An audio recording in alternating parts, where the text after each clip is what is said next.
This conference will now be recorded.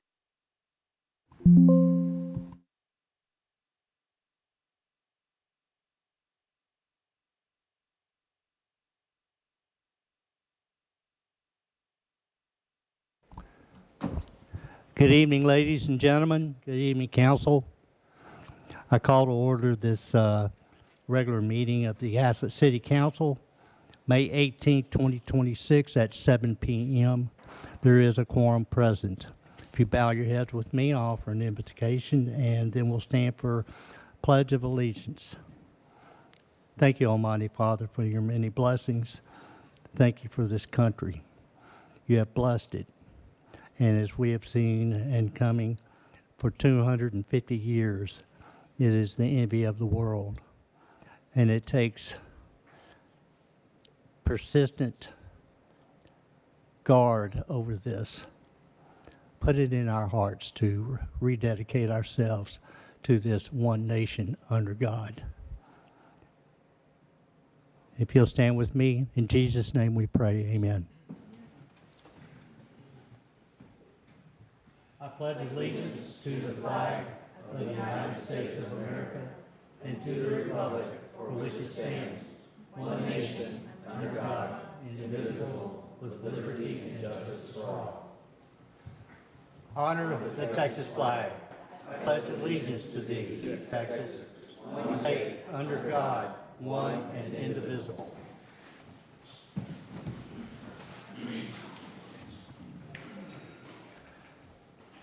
Item 3, citizen participation. Do we have any Speakers, yes, we do. Speakers. We have one in person and one email received. All right, who's our first speaker? Sandra Smith. Ms. Smith.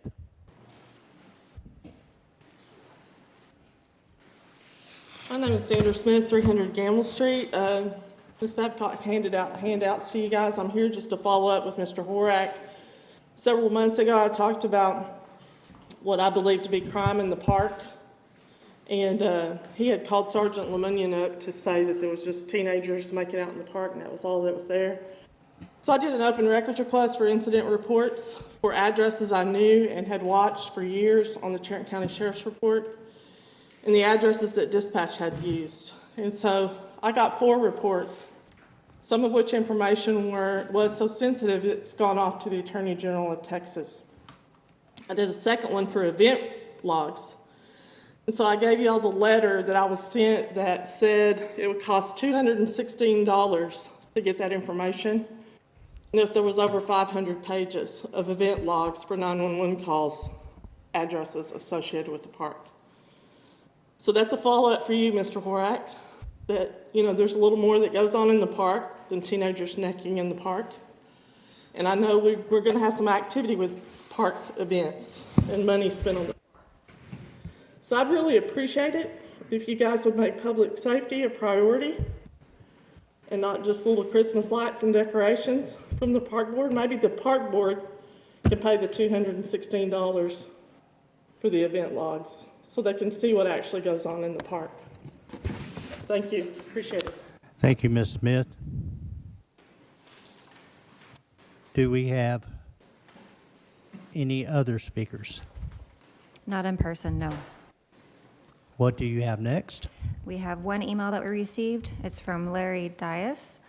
I'm sending you this communication to request your consideration to install speed bumps on White Lane north of Bain Road. As traffic becomes more and more congested on both Highway 156 and East Bonds Ranch Road, White Lane is being used as a shortcut around the traffic. White Lane north of Bain has no speed bumps and has turned into an almost constant flow of high-speed traffic in both north and southbound directions. Along this stretch of White Lane, there are many residences that have children, pets, and other large animals that have a tendency to get outside of their containment fences, goats, dogs, and geese especially. Not to mention the citizens that walk, run, ride various bikes and scooters along this normally quiet street. It is my belief that speed bumps would slow the traffic down to allow for a safer community by slowing down the cut-through traffic while the traffic issues on East Bond Ranch and Highway 156 are being addressed. Thank you for your consideration of this request. All right, thank you. Do we have any others? Do we have any others? No, sir. Do we have anybody online? No, sir. Do we have anybody in the chambers? All right, then. Let's move on to item number 4, items of community interest. Memorial Day, May 25th, 2026 at 10 a.m. at the Memorial Garden in the community park, barring rain. And if it does rain, it will be located under the pavilion. We'll still have it. But barring any rain, it's always a great event. Also, on Monday, May 25th, 2026, all offices and the library will be closed in observance of Memorial Day. Haslet Fire Rescue and Fire Support Kids Fire Camp. That will be held June 13th, 2026 from 8 a.m. to 5 p.m. for ages 8 to 15 years old. They will learn a variety of skills and have a great time. They always do. But I must announce that the fire camp is full. It cannot take any more registrants. So it's probably, this is the first time we've had, I think, that our fire camp has been filled prior to the date. Very good. Well, they'll enjoy it. They'll have a great experience. Independence Day celebration, Friday, June 26, 2026 at 6 p.m. at the community park. We'll have live music, vendor booths, food trucks, activities, fireworks, much, much more as we celebrate this 250th anniversary of the signing of our Declaration of Independence. With that, did anybody have the opportunity to watch Rededication 250 at Washington, D.C. this weekend? It was a great event. If you have the opportunity, I would recommend that you go and watch that program. You're not going to maybe not watch all of it. I think it was about 8 hours long. But it is very worthwhile. Item 5, administrative reports. Council, do you have any questions on the administrative reports? I had a question about the engineering report for Mr. Anderson. Yes, sir. I saw in here under development projects, the NISD Caraway Elementary School. I've heard that project is no longer happening. But I see it's still on there. Do you have an update on if that project is still coming to that site? Which project is that? The Haslet NISD Elementary. The NISD Caraway site. Caraway, that would have been an elementary school. Yeah, it's the, The current status on that is NISD has recognized that their student growth has not grown as anticipated. They do not see a particular need right now to build that school immediately. So they have put that on somewhat of a hold. They have not given us a time. okay, They still own the property. okay. Any other questions? Yes. Mike, did you have any additional information to add to that?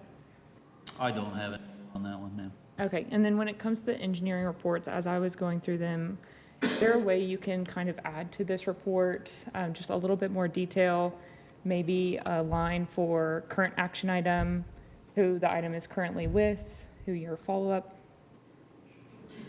Yeah, we could do that. We had an extended version of this at the time that showed number of easements required, status, kind of a breakdown of the project, survey, preliminary, final. We could go back to that format if that would be helpful. Yes, and if we could also add a column of kind of where your priorities lie, because it'd be good to see if your priorities are the same as council's. Sure, we can do that. Any other questions? All right, then, let's move on to item 6, updates on active items, projects, and event recaps. Mr. Tucker, You got items 6A, B, and 6. Good evening, Mayor and Council. Just a few updates. There are not very many here. So start off with the fire station expansion project. That's still moving along. We're starting to see it come together. So they're currently finishing up the bricking. They're doing stucco on the outside. They're also working on the parking lot piers for the street lights. And I don't think we included any interior pictures. It doesn't really, there's nothing that looks much different than the previous photos. HVAC should be, they're doing the pad for the outside units. They had to order a special pad for those for the sizing. But as soon as you start getting that space conditioned, some of the other, more detailed work should start coming together. They are also supposed to be providing us next week an updated timeline that has some tighter deadlines, so we'll know really where they think they're going to be on that completion and move-in ready date. Next slide, if you will. And that's just another of the front. As you can see, it's, next slide. Okay. The next update was on the Shriver Drive drainage improvements. Like I said, that's been completed. We've done a preliminary kind of walkthrough through it. We didn't see any, really deficiencies. That was very clean and precise work. Really at this point, it is just establishing grass, but that's, like I said, pending any other requests, we won't include any more updates on this item. As far as our Haslet Park and Brentwood road repairs, they have completed those. There's still minor cleanup, and we have yet to do the walkthrough, but I think we have an assortment of pictures, but for the most part, if you've been to those neighborhoods, it's quite a bit better than what was there prior. Next slide. Yes. All right, so these are great intermediate fixes to really get where we're not having those huge pavement issues that pose a problem for people walking and driving there. And yeah, that's just one more there. And is that the last slide? Yeah. Yes, sir. I'm just going to say that Barry and Odessa look really good. Smooth transition, so it looks really nice, and thank y'all for taking care of that. We have not done the walkthrough, but we noticed a few things in the Brentwood area. We made them readdress. But besides that, I feel like the work was done really well. There was, and they saw the issue as well. It was just a little bit uneven than it was expected, so they went and did another layer kind of on top, and it turned out really good. So we felt good with the work, and it gives us a nice stable surface until we can get a long-term project in there. Do you recall the contractor's name on the Shriver Drive project? The drainage one, or the? Yes. That's Capco. Capco. Reason I say that, they're a very good contractor. They were very conscientious. They worked well with the neighborhood, kept them informed, and I make a point to remember their name. And very pleased. Also, these folks, who is the contractor here on our Brentwood and Haslet Park road repair? This is Tejas Cutters, and they've done several other projects. They also did the concrete work along Westport and Intermodal. Right. They've done a very good job and working very well with the city. So again, I just want to make known their name and keep those in mind. And coincidental, both of those contractors had previously worked under another larger contractor and then ultimately had split off years ago. So they come from a pretty long background of, extensive work with long-established companies. So it's just a natural order that they've gone off on their own and continue to do that kind of level of work. We've been really pleased with working with them. Products are, evident. Ask a few questions. Yes. I was coming home a couple days ago and noticed there's a pretty large pothole on Westport on the westbound side, right, basically at the end of the runway. And I thought that was a section that they'd already worked on. Yes, the section there is outside of the city limits. That's in the Fort Worth section. Okay. I believe I know which one you're talking about. Okay. There is a I just knew they'd done some work pothole. there, so, or in that general area, and I didn't know. Yeah, Okay. they did some work past that, but if it's, I'll double check to make sure, but there is for sure in the travel lane on the westbound, there is a Yep. pretty good sized pothole, and that is in the Fort Worth section, and we have that to Fort Worth. Okay. And then, there's two. What's the process for us to get blinking yellow left turns on, there's 3 lights that could really use them, 156 in Blue Mountain, 156 in Avondale Haslet, and 156 in, what's this, Keller Haslet Road up here? Yes. The new one? So We've reached out in the past to TxDOT, and we were told that basically the speed limit dictates that. So anything, I believe, 45 or greater cannot have an unprotected left because there's not adequate time to safely make that left turn, so they won't do that. I mean, we could do some sort of engineering study or, but they're going to follow the guidelines set by the MUTCD. And that is what was conveyed to me, that until there was a lowering of speed there or... Can we make the speed limit 44?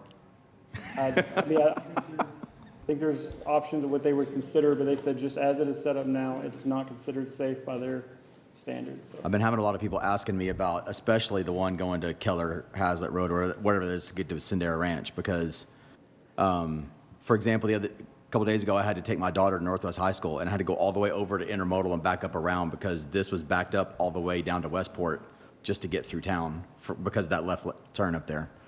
If So- we get, let me interject here, if we get them to lower the speed limit to say to 40 miles an hour, then they can have a protected left turn. An It's all unprotected speed left. limit contingent. Unprotected left.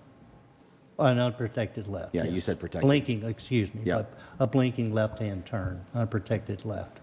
But we But have that's- one on Main Street that's 45. But they just said that location is not. On Westport and Main, and you mean 156 in Maine? there's not an unprotected left, I don't believe. There's no Blinking flashing yellow. yellow. Oh, there is. Yeah, there is. There is. Yes, there is. Heading southbound, and I believe northbound too, but southbound there is. Drive it every day. Main Street and what's Right here. Okay. I mean, I will. And it's we'll look into 45, so I it. didn't know. That was what the direction was. We specifically asked about the one at Blue Mountain 156, and that was their answer. What's You know the- what I mean? Oh, that one's 55, What's so the- that makes sense. But what's the speed limit on Haslet Parkway? Isn't it 45? Those are non-TxDOT intersections. That's just TxDOT's policy. I see, okay. Or, yeah, the Westport one in Intermodal, that's also got a flashing yellow. We do get the occasional request to do away with it because people do struggle with safely turning. They feel pressure to turn, so like I said, it's guidance. That's because I'm behind him honking. No, I'm just kidding. Well, and that's what they say. So there is some worry there at a certain speed in certain intersections, but usually TxDOT defaults to the MUTCD. Mike, did you have comments on that? I've just got one quick one. The mayor and I had worked on a speed study several years back that was now in TxDOT's hands and still has been. One of the goals was for them to look at the adjustment of the speed limit along 156. To that point, we've also got a study, some data collection that we've kicked off and we're trying to get done before school gets out.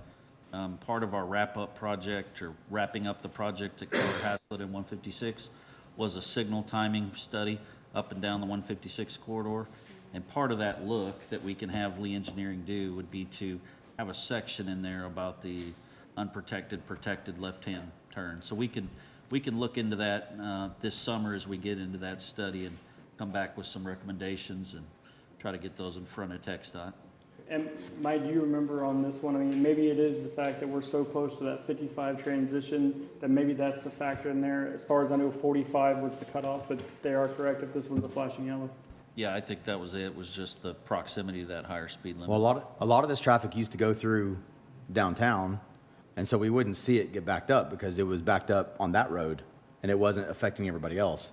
But when we move traffic to somewhere else, we can't just shove them somewhere else and not do the things we need to do to mitigate, because now it's affecting everybody, not just that one road. Well, and when we ran the modeling for the new link, if you will, of connecting John Day Road, Main Street North, however you want to look at it, out to 156, we had to make some assumptions about what people would do and how they would take that route. One of the minor complications we're having at this point still is that workup on intermodal, you know, with that work. It's really bad. And so we're going to collect data right now, but it may not be truly reflective of people's patterns because of that construction. So I told them, let's get the data collection done before the summer starts and school patterns change. And then we may have to go back and collect some additional data in the fall, but I imagine by the time we go back to collect that data, the intersection will be really messed up there at Intermodal 156. So what we're hoping is that they're going to go up Intermodal, take a left, and come down and take a right on Haslet. Well, potentially, yes, sir. That's what we hope. Try to analyze that and then just go through and do an analysis of the corridors so we can make some recommendations and put some things in front of TxDOT to handle the additional shift and the additional queues relating to this rerouted traffic. Because the rerouted traffic is affecting all of us. And we've been accused of being Fort Worth Council because we're worried about Sendero Ranch. I'm not worried about Sendero Ranch. I'm worried about all the traffic coming in and out of there that's now affecting all of us. And that's why we wanted to keep this road through Main Street open. Because now look, you can't, the traffic is still there, going to be there. It's just going somewhere else. And I'm not getting onto you.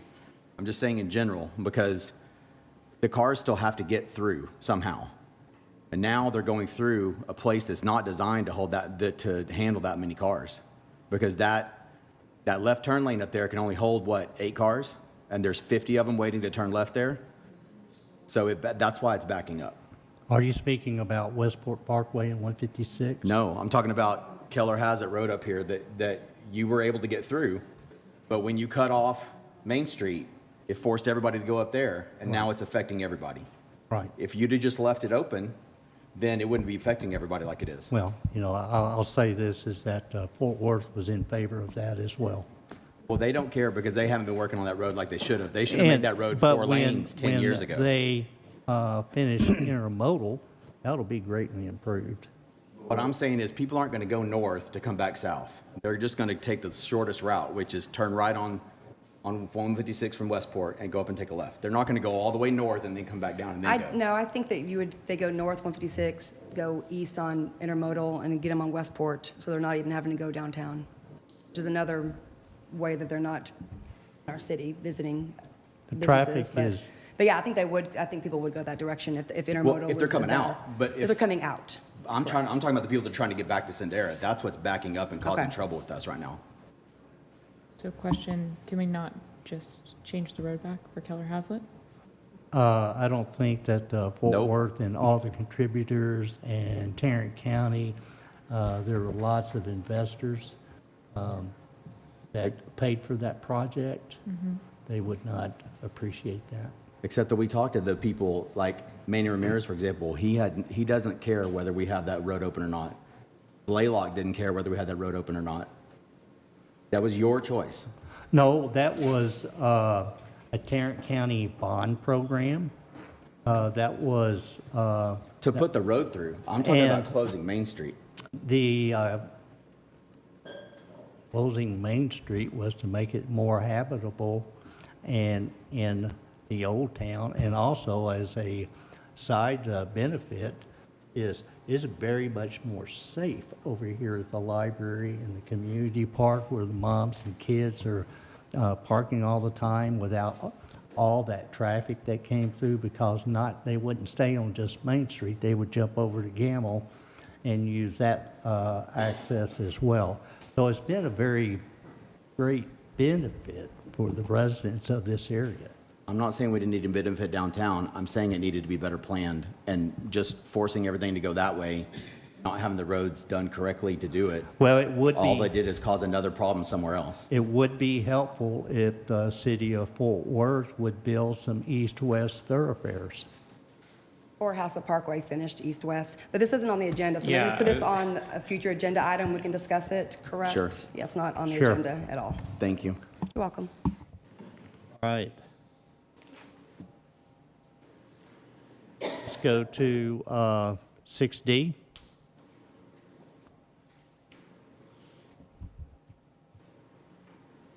This is an update on the Avondale Haslet Road, Haslet Parkway, and Short Bridge grade separation. All that's one project. And then the Long Bridge grade separation Chrissy grant. Next slide. We reported to you last meeting is that Belgium, TxDOT, and COG would meet earlier in the month, but they had a meeting on May 13th. And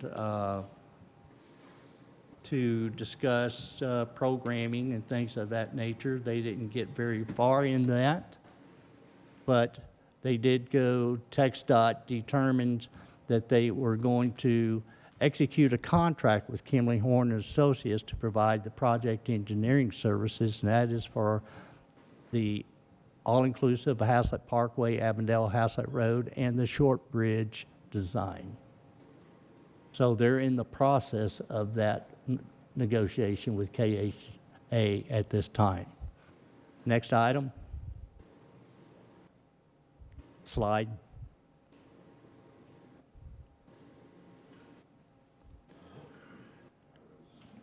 Next slide.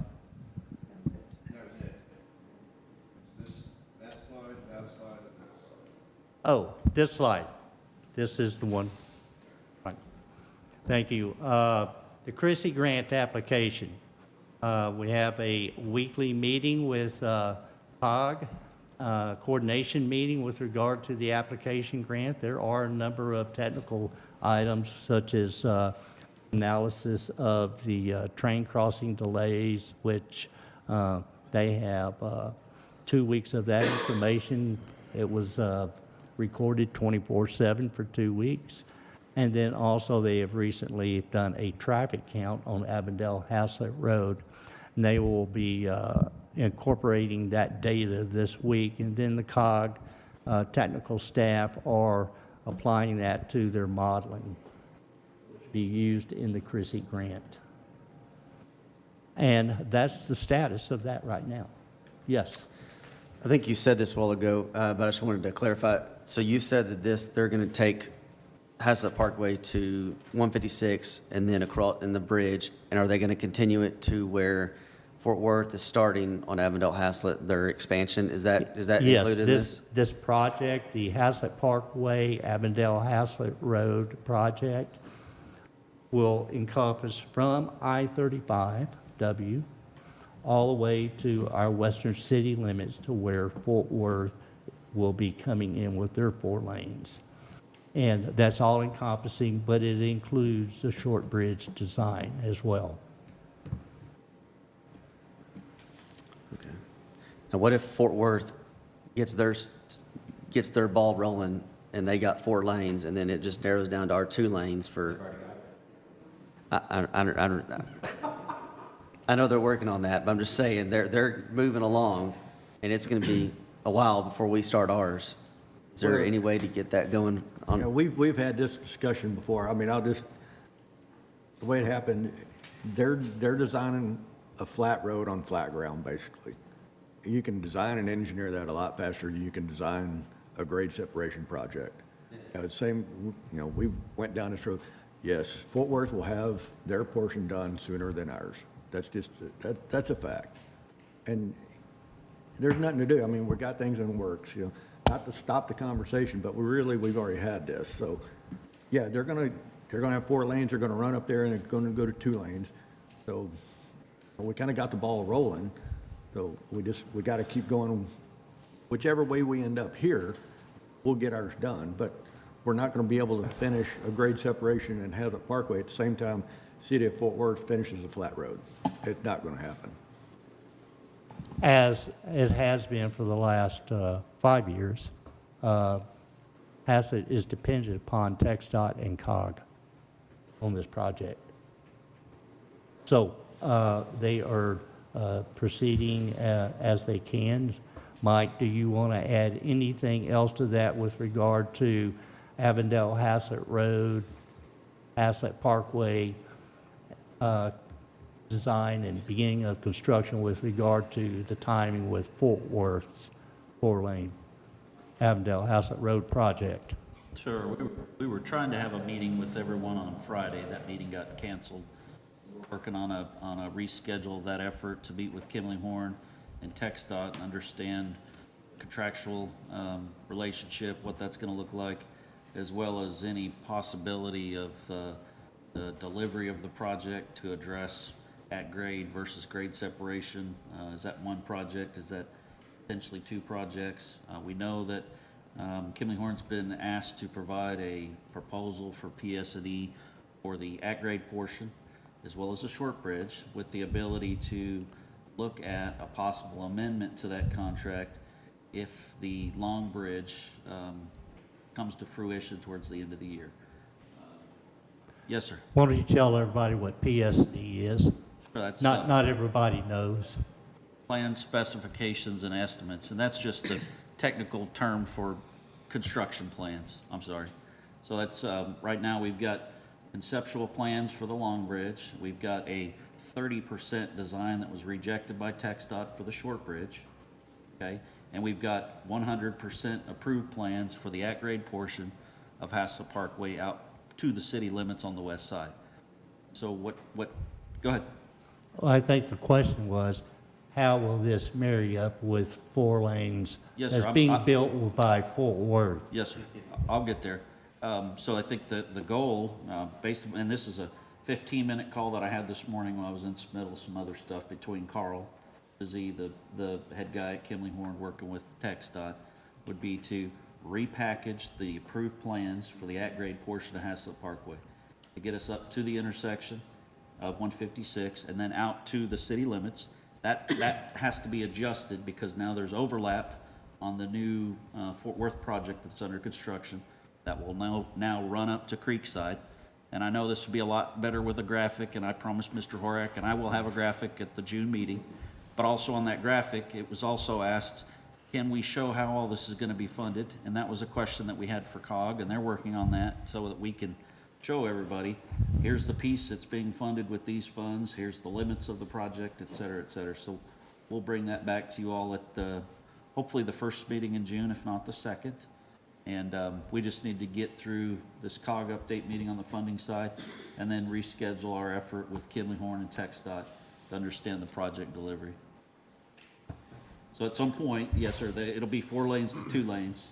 We're in the process of trying to narrow that down and tie all that together. And something important to note is that the Chrissy grant is due June 22nd. So we should. Say that again, please, would you, in your mic? The Chrissy grant will be due June 22nd. Yes. So we'll be able to see what you're submitting early June. Sometime, COG is working that, whether they have that available or not. With the previous submittal, that was all online. This may be well as too, and it was not convenient to package all that up off this online application and bring it to the council. What we did do after the application, we requested that the state provide us a PDF of the application, and they did provide a full PDF. So this may be similar, I don't know. They're going to provide it for us. We've talked to them about it. So we'll be seeing a package on the second meeting in June. So it's coming. So you've talked to the Chrissy folks, I've talked to the people that are helping you put together the package. the COG? Yes. Okay. So, Jeff Neal? name, Joe. Yes. I'm still getting familiar with Jeff Neal. Jeff Neal was in that meeting. Very good. So even if they can't show us exactly what they're submitting, they'll be able to provide most of the information because they're submittals. We'll get to see them as a city and make a decision together if we've got any red flags. Make a decision on what? If we have any red flags, meaning if like 40% funding was promised from the city, we obviously wouldn't be able to afford that. I'm not saying Oh, that you are. no, the city is not, will not be funding anything. Understood. It's an example. Just Okay, but just to make that clear, there would be no city funds towards this. COG has agreed that they would provide the full match. Tentatively, we have the full local match money, which is approximately $15.5 million that's required. And we do not have any official letters of commitment, nor does the Haslet Parkway, Avondale Haslet Road Short Bridge Design Project have a letter of commitment for funding, but that will be forthcoming. All right then, any other questions? Yes, if we can back up one slide or two. Hang on a second right here.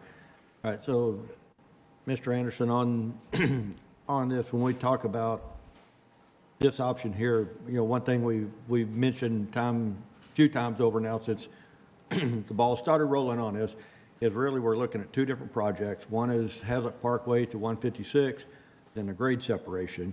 And the idea would be, hey, let's just try to marry those up into marry the two up into just one project. But I still think, we need to look at project one being finishing out Haslet Parkway to 156. And I would like to see where are we at on, let's say, project one, that piece, and then versus project two, which is a grade separation project, instead of trying to marry it all up into one, because I think we all know we can get project one, which is completion of Haslet Parkway to 156, done a lot quicker. Similar to the conversation we just had with Fort Worth finishing theirs, which is at grade. So I'd really like to see some timelines on what can we do to get project one, Haslet Parkway, done, engineered, and brought before city council. Let me make a comment to that. I'd Is like that Mr. Anderson to comment on that piece of it. Could I directed my comment to Mr. Anderson there? Oh, I understand, but I have something to offer to that. Go ahead, but Thank you. I'll tell you with regard to how it is, why it is at the state it is now. Thank you, Mr. Anderson. I understand, Mr. Horak, and we just need to have this meeting with Kimley Horn and TxDOT, which I'll do everything I can to get that scheduled for this week, and we'll bring that back to you at hopefully that first meeting in June. Yeah, I'd really like to see timelines. There should be two timelines, project one and project two is the way I see it. Yes, sir. Thank We'll you. work on that. With regard to, as Mr. Morris, the Director of Transportation for both the RTC, Regional Transportation Council, and the North Central Texas Council of Governments, stated what they want to do, since they are providing the funding for this, is take it all as one project.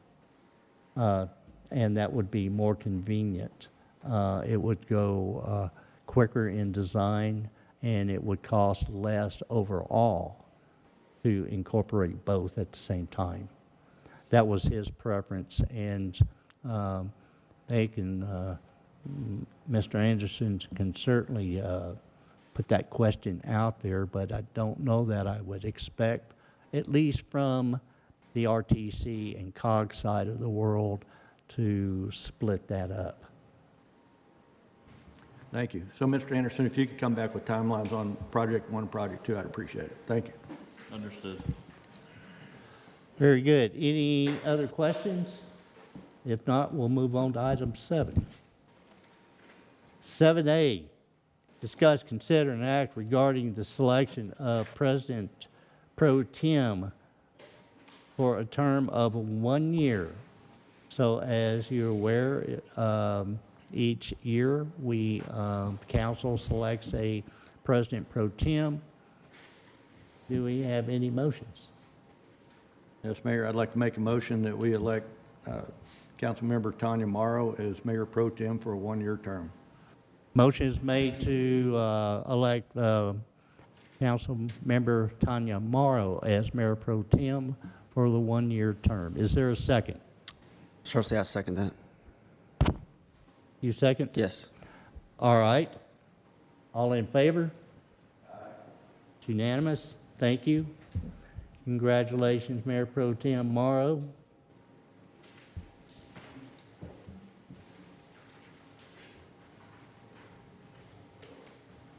(7B), discuss, consider, and act on a master services agreement with Everbridge Mass Notification System.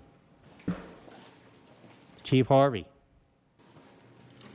So this is, y'all budgeted for this earlier this year. This is finally getting the contract settled. So it's a mass notification system. We actually used to use at the fire department a program called Nixle. Well, Everbridge bought Nixle many years ago.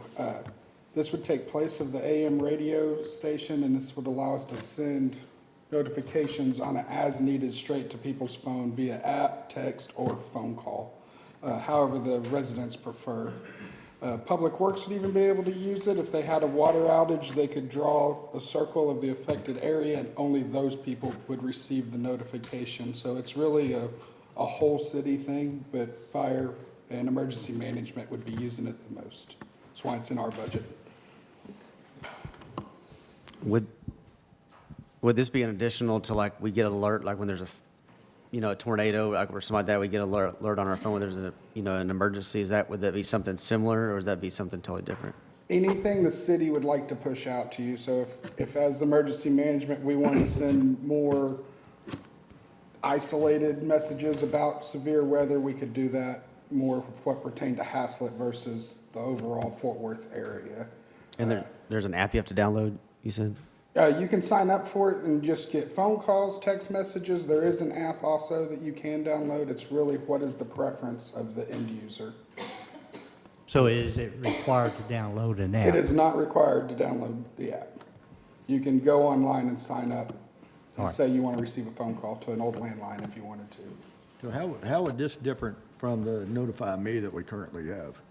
This one's more field active, so Public Works could use it in the field, say we're gonna shut construction down. The Notify Me, you really had to set it up pre the event. This really allows us to send it out during the event. So are you saying that if something happens in the field and causes a shutdown of a roadway because of some utility or something, that someone from Public Works can get on Get on there and send the notification. and send a out. notification, and it alerts everybody immediately? In an area, in a geographical Okay, area. so currently, right now, to issue that notification, we gotta, Public Works gotta have a little write-up, send it to the front office, and then we get someone in the front office to get on our website and social media, and then push it out that way. Yes, and then it's not targeted to, it's just anybody that happens to be scrolling on Facebook. So like we that, currently but this do. will allow fire, Public Works, or whomever to, For anybody that's selected to receive those notifications. You Like can the other select- day when that light wasn't working, I think it was on Main Street, and that could have been something that went out, that it Could have been was flashing something. red or, Something we sent out was that a faulty traffic light. right. So it's really, it's like anything else, what we put in it's what comes out of it. So, so it is a good tool. I know back when the fire department used Nixle, Mike was the real head of that one. We used it a lot, and it was a really good tool. Was the sheriff's office have access to this as well?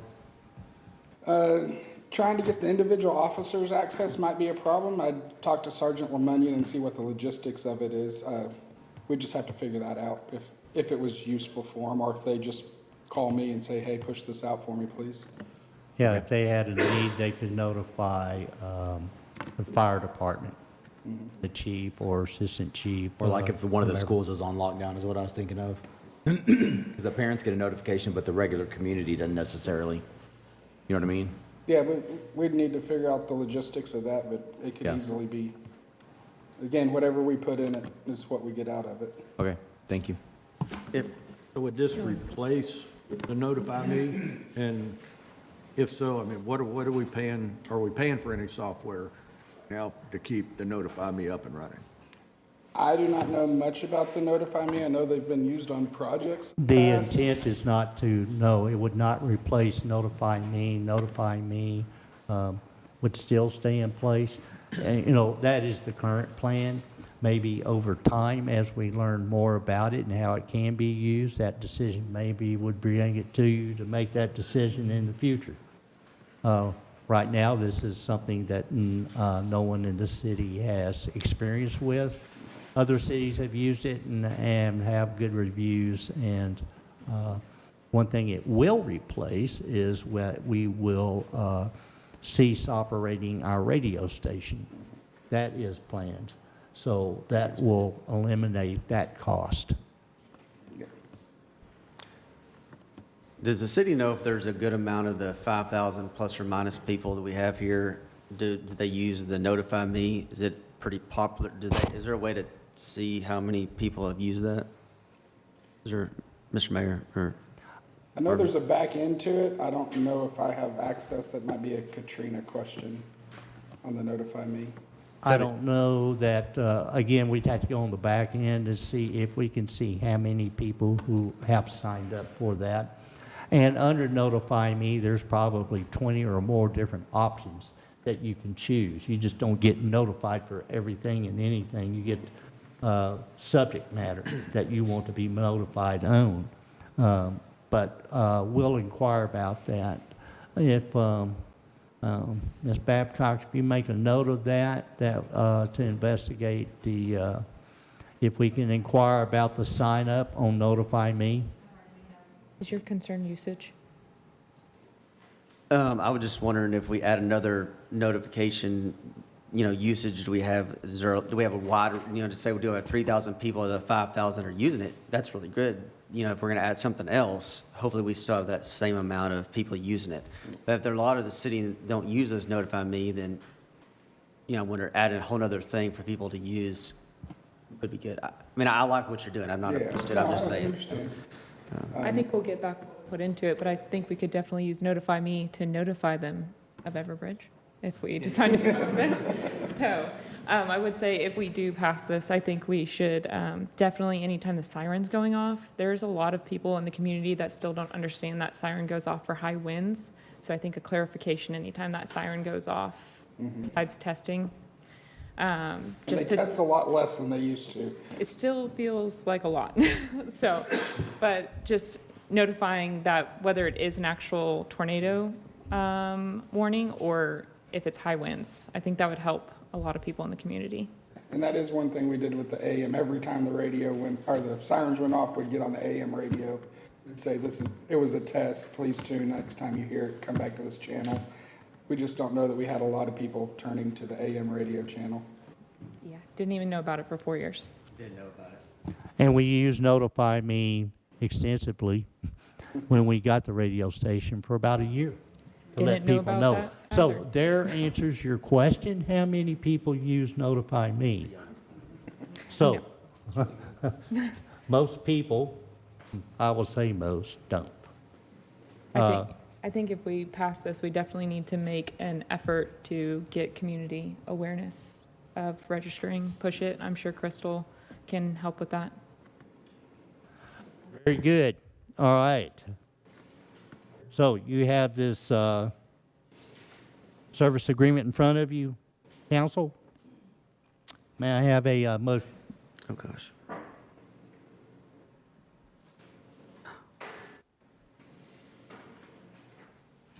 I have a question. So it is coming out of, we budgeted in general fund, not out of your account?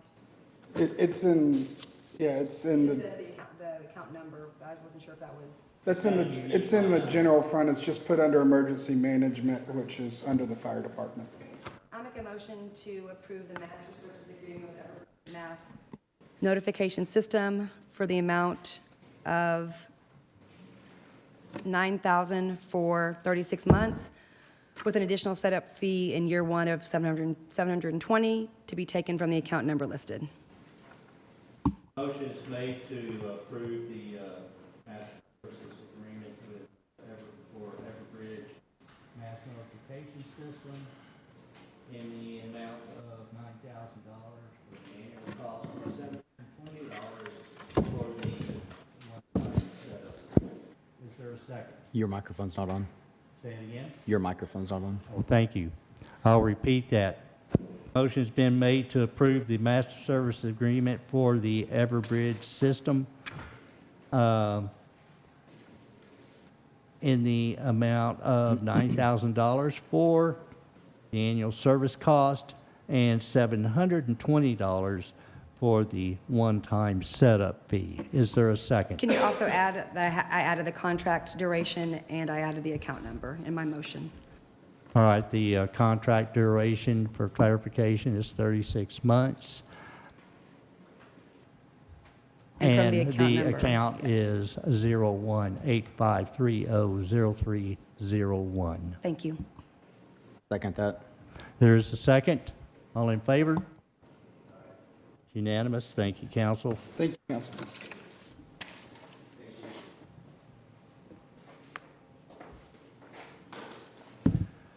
Seven C, discuss, consider, and act on an ordinance to amend the City of Haslet Code of Ordinances by amending Chapter 10 Subdivision Regulations, Article 10.03, Impact Fees, in accordance with Senate Bill 1883. Mr. Page. Yes, good evening, Mayor, Council. This ordinance is in relation to Senate Bill 1883 that was adopted in the 2025 legislative session. It made various changes to impact fees that the city currently has for water and wastewater. for new developments. While several changes were made relating to things like notice and review requirements, the only things that we're having to modify in our code of ordinances has to do mainly with our capital improvement advisory committee. Specifically, the law no longer allows our city's planning and zoning commission to also serve as our capital improvement advisory committee. Instead, we will have to follow the minimum requirements for our capital improvement advisory committee, meaning that at least half have to be representatives of the real estate development or building industries and not a government official, which would make any member of P&Z or the council or potentially other boards and commissions eligible to serve on the community or on the Capital Improvement Advisory Committee. And so right now we have 7 members. How it would look, should we decide to keep it at 7 members, we would have 4 members being representatives of that real estate, development, or building industries, a representative from the city's ETJ, and then 2 other members that are simply at large with no representative requirements. So those members have not been appointed as of this date, but that would be something that would need to be done prior to us making any further changes to our impact fees. And that is update. We have 2 members. We need 2 more for the CIAC aspect of it. Can you repeat that? I'm sorry. I have 2, 2 of and I 2. need 2 more for CIAC, so there's a total of 4. Do you have 2 real Over estate? half. You have 2 of the real estate, you're saying already? Of those 3, they don't have to be exclusively real estate. So 2 have to be citizens of Haslet, is that correct? 1 from the ETJ? 1 ETJ. And then 4 from the, No, not 4. There's 4 total. there's 7 total. So With regard to CIAC. under the Well, I mean- CIAC, there is a minimum of 5.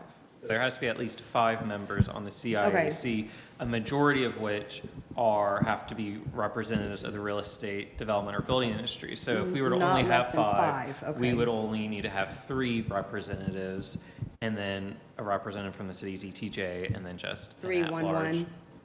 So hopefully in 2 weeks, I will bring all 3 members to you.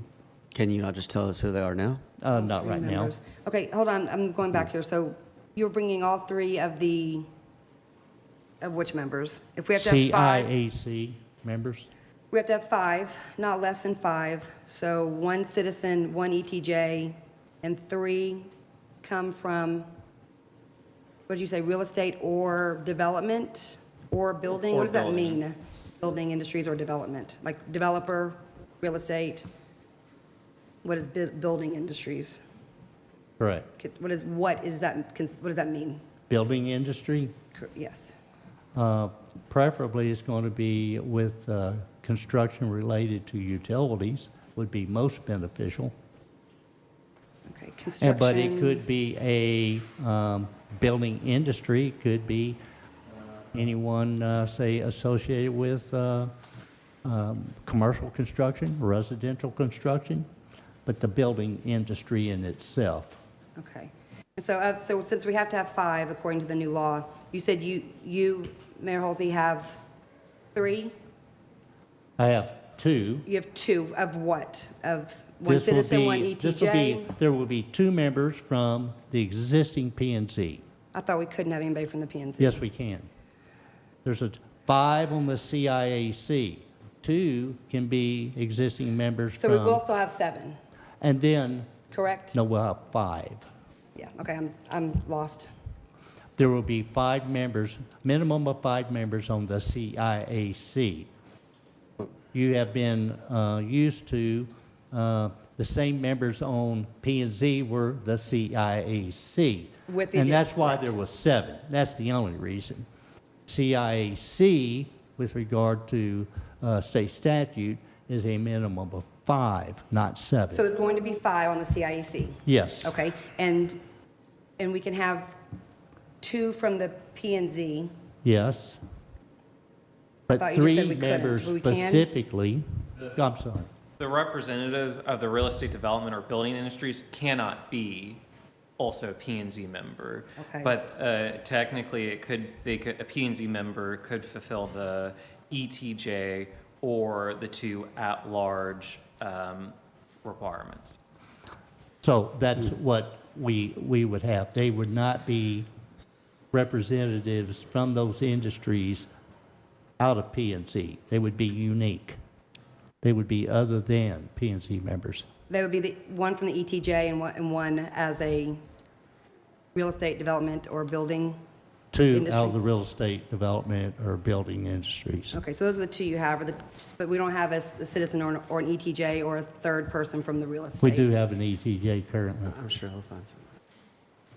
Okay, so what you'll bring next time is one person that fulfills the ETJ requirement, two that fulfill the real estate development or building industries requirement? Yes. And that's three, then we'll only need two more, a citizen and another person in that third Well, category? we can have the other two from the existing P and Z group. Okay, that fit those roles. They, P and Z, those roles, three of the positions have to fill the role of the building industry, real estate, et cetera, that industry. Three of them do. Right. And then one ETJ, which you said you had one Yes. ETJ, and one citizen. Yes, well, that will be someone from the existing P and Z. I want to back it all up for just a second. So, Mr. Page, you said a minimum of 5, but if we want 7, we can do 7, correct? That is correct. That's So something for us to previously, we had a set number of 7. Yes. And this this change gives us a bit more leeway so that we're just using the minimum number outlined in state law, which is 5. But we can change that and keep the 7 if we'd like. If you wanted to put that in the ordinance and say you have to have 7 members in here, sure, you could. Okay. But would that be- ordinance would be brought at a later date to appoint those members. Could you amend the ordinance? Yeah, so tonight, Sure. we're just adopting this ordinance. We're not appointing the members tonight. And so at that future meeting in which those members are brought for a vote for appointment, we would make sure that they would comply and that they fulfill the minimum requirements under state law. And so again, we're just changing the ordinance to reflect state law tonight, and that is all. Okay, and then just for my understanding, I'm sorry, for the current members of the CIAC, are they all? There aren't. They're gone? There aren't any. There haven't been any. That was on my list to talk about before I realized it was on our agenda, but. Okay. They haven't been able to meet because as this law went into effect on September 1st, and so because they don't meet the minimum requirements, they don't have any sort of capacity to make decisions as Okay, a so all body. the members listed on the website, they're done. We're pretty much starting fresh for the CIAC. Correct, yeah, that's been blank on our reports for months. Can And- the, okay, sorry. What did you say earlier about you couldn't have people that are government officials, so, but P and Z is not considered a government official?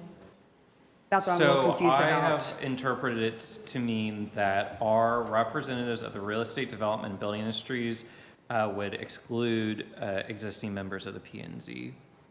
And so members of the P and Z can serve in the at-large capacity as Gotcha. representatives from the city's ETJ, but not as representatives of the real estate development or building industries. And I think it's also really important, another aspect of this law is that they don't give us any more leeway. It used to be as long as we're in substantial compliance with the law, we're good, but now it is, we have to follow everything to a T, or the Attorney General can file suit against us and create quite a mess. And so again, I would just, for all of these decisions, I would urge caution, and so when we're saying not a government official, if it's even close to maybe thinking it might be, to not do that. So I would say again, no P and Z for those representatives of the real estate development or building industries. Okay. Can we somehow make this to where the council decides on 7 people together? As we see right now, the mayor has found 3 people that he will not tell us who they are. It's a secret as everything else. So can we decide on this all together, who these 7 people are? And recommend them all together. I mean, I think that should be us as a council do, not him bring 3 people and not tell us who they are until next time we meet. I just don't think that's right. Can we somehow? You know, as an agenda item, that would be, you know, it would simply be appointment for places 1, 2, 3, 4, 5, 6, 7. Right. And it would be ultimately up to the council to determine who should be appointed in each of those positions. Typically with these boards and commissions, we have people from the community apply for them, and then the council determines who should and shouldn't be on them. And that was my follow-up. So they're filling out the same application that other board members do. They go through the background check. We'll get the information redacted like we always do for any boards or commissions. I have not seen any applications come through for this, no. Okay. So I'd want it to be the same transparent process we use for every other board and commission, where they fill out an application, have their reference, give us their information, why they want to join. Because, yeah, we've been out of compliance for a while. I know I've brought it up numerous times, but now that we know exactly how it's supposed to be set up, I think that would be the best plan moving forward. And we would just need to verify that those individuals fall within the correct categories before they get appointed to the board. That would be my recommendation. Is there a way for us to amend this just to state that the positions must be affirmed by council? They always are. Well, that's not true. I guess the Charter Commission wasn't. So I don't know if would that set up the same type of The gray city council area? appoints them. Okay. Yeah.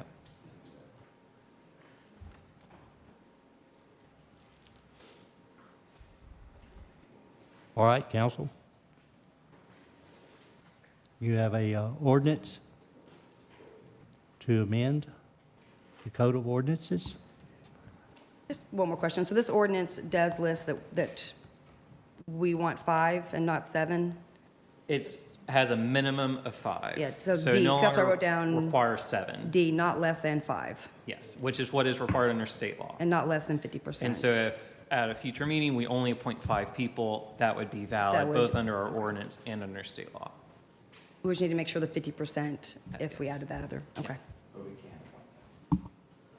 Would we even need an ordinance since it says a minimum of 5?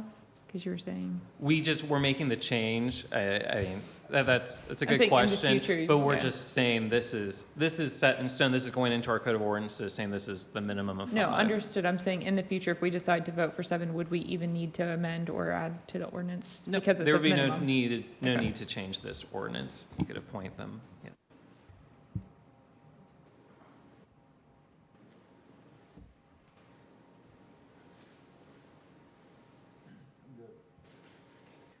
We could use a motion.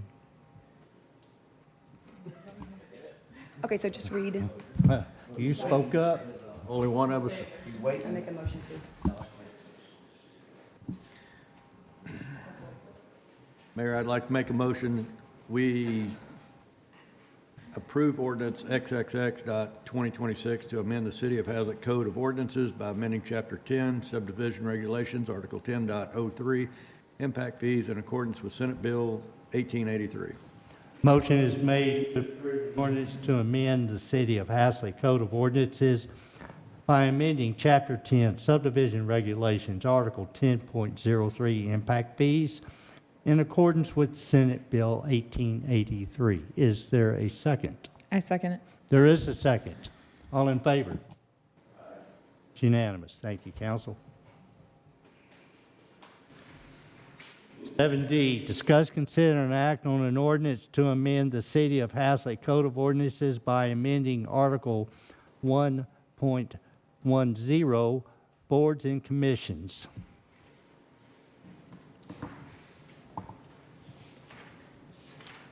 Do you want me to take this, Mayor Halsey?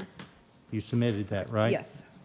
This was something I wanted to bring up just to discuss, consider, and act. I know I look at the reports every month, and a lot of boards and commissions either have vacancies in the alternate position, or a lot of the alternates are absent for a lot of the meetings. And I think it is due to the fact that we changed it, that they were not as utilized, which they could only vote if they were part of a quorum, versus if a regular member is absent, that alternate that has the most tenure can step in and vote. So as someone that was on, I was on the Parks Board as an alternate. When I first started, I was on P&Z as an alternate. It does make the alternates feel that they're still part of the process. They are validated, and I think it should be changed back. I think it might help with some of our involvement, And change back to what?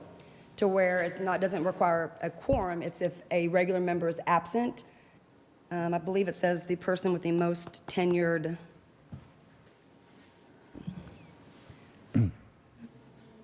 Look for it. Yeah, the purpose, tenure shall mean the member's length of service. They are the ones that step in and are able to vote when a regular member is not there. Understood.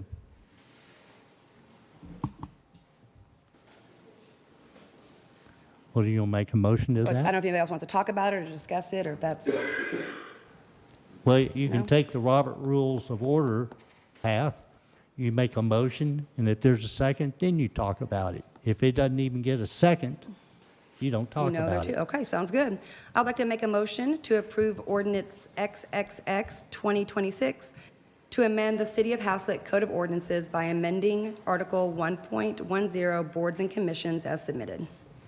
Motion is made to approve an ordinance to amend the City of Haslet Code of Ordinances by amending Article 1.10 Boards and Commissions. Is there a second? I'll second. It is seconded. Is there any discussion? I call for the vote. All in favor? Unanimous. Thank you, council.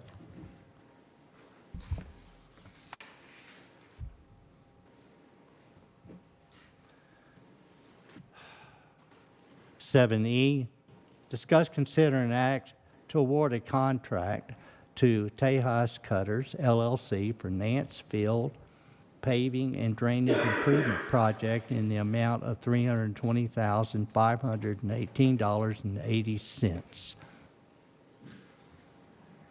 Please go ahead. Thank you, Mayor, Council. Mayor, you said to remember this contractor's name, that they'd done good work. Well, they were the low bidder on this project, that being Tejas Cutters, folks that had done all the work for us on our Fund 20 project. So we were excited to be working with those folks again. And what we have before you is a set of construction plans to reconstruct the Nance Field parking lot out of reinforced concrete, providing approximately 48 parking spots with 2 ADA spots on the, I guess it would be the northeast corner. Kind of see the existing gravel parking lot would be demoed, then we would do some grading work, come back in and reconstruct the parking lot out of reinforced concrete, kind of square things up. If you go to the, maybe one more plan sheet down, there you go. You can kind of see, definitely be an improvement for the parking lot. We've got a 5-foot sidewalk programmed along the northern edge, if you will, to provide access to the existing sidewalks up in the area. We've got wheel stops there on the south side. We've coordinated and worked to relocate the dumpster that's kind of just out there on the east end of the project. If you could go to the next sheet, I might be able to show the folks. Got a little area back there for the dumpster to go in. Truck in there, get it turned back around, get it back out, relocate some fence over there, redo some handrails. You see the handicap access ramps up in there. So good little project ready to go. We got a contractor that's we've got experience with, which was good. This was a short time frame on the turnaround from bidding this project to getting it into the packets. They are capable and willing to start the project on or around the 22nd of June. We told them we really need this done in about 2 months to align with the break and production out there on the fields. So they're capable of doing that. So yeah, good project, ready to get it going. It's under, I think we put together an estimate of about $420,000. We did get a lot of interest on the project. There were 9 bids. Those ranged from the low bid here of $278 up to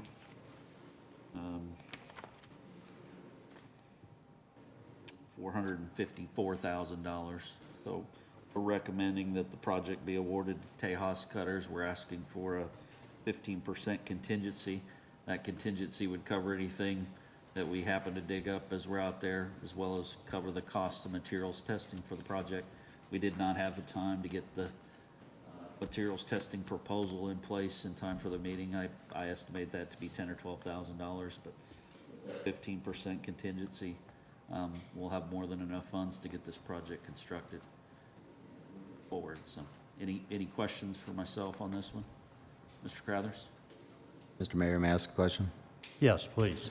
Mr. Anderson, just a dumb question. I see right there, there's a one-story stucco building. That is the bathrooms and concession, is that correct? Yes. Where do the bathroom lines run? Are they under the concrete there? Do you know? James or David could probably help me better on that one. I did not. I'm just design- asking if it will be impacted. Do we have to move utilities, kind of They anything? shouldn't need to be moved. They do run right there, the edge of the building to the very bottom corner there where that AT&T tower is, and then they run down outside. So the very back of it will be outside of pavement. That's the majority of it, but the section that runs from the south property line to the building will be under pavement, I do believe. Just It will be under payment. So, I'm sorry? Sanitary sewer lines, so the water comes in. Right.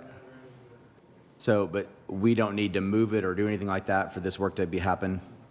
Okay. And in the future, if we have to repair it, we would just have to jackhammer the concrete? In the worst case, we could, I mean, there's options for, if there was minor issues, you could slip line or things like that, but in the worst case, you would have to cut out a section there and Okay. address it then. And I realize this is a what if, but if we moved that building to, let's say, the middle of Nance, if we're redoing all the fields, would that impact anything with this concrete for this? Potentially without knowing what all that would entail, I mean, it's, potentially that would impact, yes. Okay, so the parking lot has no problem with any of those kinds of things? I'm just making sure. I mean, if I understand correctly, as it is now, that's the only part that would be infrastructure underneath Just a it, little bit. would just be that little section of sewer line. And the electrical that goes in is, to that same building, is above ground or underground? That's above ground. Okay, thank you. Mike, what did you say is going to be up here to the right of that U shape up there, right there, down a little bit? What's going to be right there on the other side of that? That would just be a little location in there for that dumpster to be moved back from the west side of the. So this area right here where the dumpster's going? Yes, sir. No, isn't the dumpster on the north side? That's the spot for the truck to come in, back up to the dumpster? Yeah, I think we just had a note on, if you go back to the demo plan, it says coordinate relocation of dumpster somewhere in there. Yes, ma'am. But we did run a Could be little. on the other side. Yes, ma'am, somewhere in there. Okay. And they'll rebuild the fence and everything, gates, we'll get new gates back through there, so that'll work out. As we get in there, Mr. Carruthers, if we get into those utilities, we need to do something with them, this contractor will work with us, we'll get something handled on those. I don't anticipate an impact, but. But would that be financially, is that still in this contingency, or Yes, would sir. it be something That we would would have be- to come back and add? No, that would be part of this. That's why we'd Okay. like to have a little bit of money just because of the nature of underground construction. Yes, sir. Yes, sir. Okay, thank you. I guess my other question is the 32518. What is that coming out of? Because I know that on 1219 HCEDC, we approved transfer funds of 200,000, but then on March 16th, we upped it to 500,000. So do we take it out of our general fund, and then or we just are saying that HCEDC has already earmarked that, already had the transfer of funds, and so that's where we'll say the money's coming from? Okay. With regard to that is, the city will pay for this, and the HCEDC funds will reimburse the city for those costs. So when we make the motion, where are we saying the money's, You don't need to. I mean, I'd like to say where they're coming from. It For is in the citizens. the Is it general fund, or is it? Do we, I don't have that fund number here. The fund number is not on this. Fund 15? Fund Okay. 15. Thank you. Okay.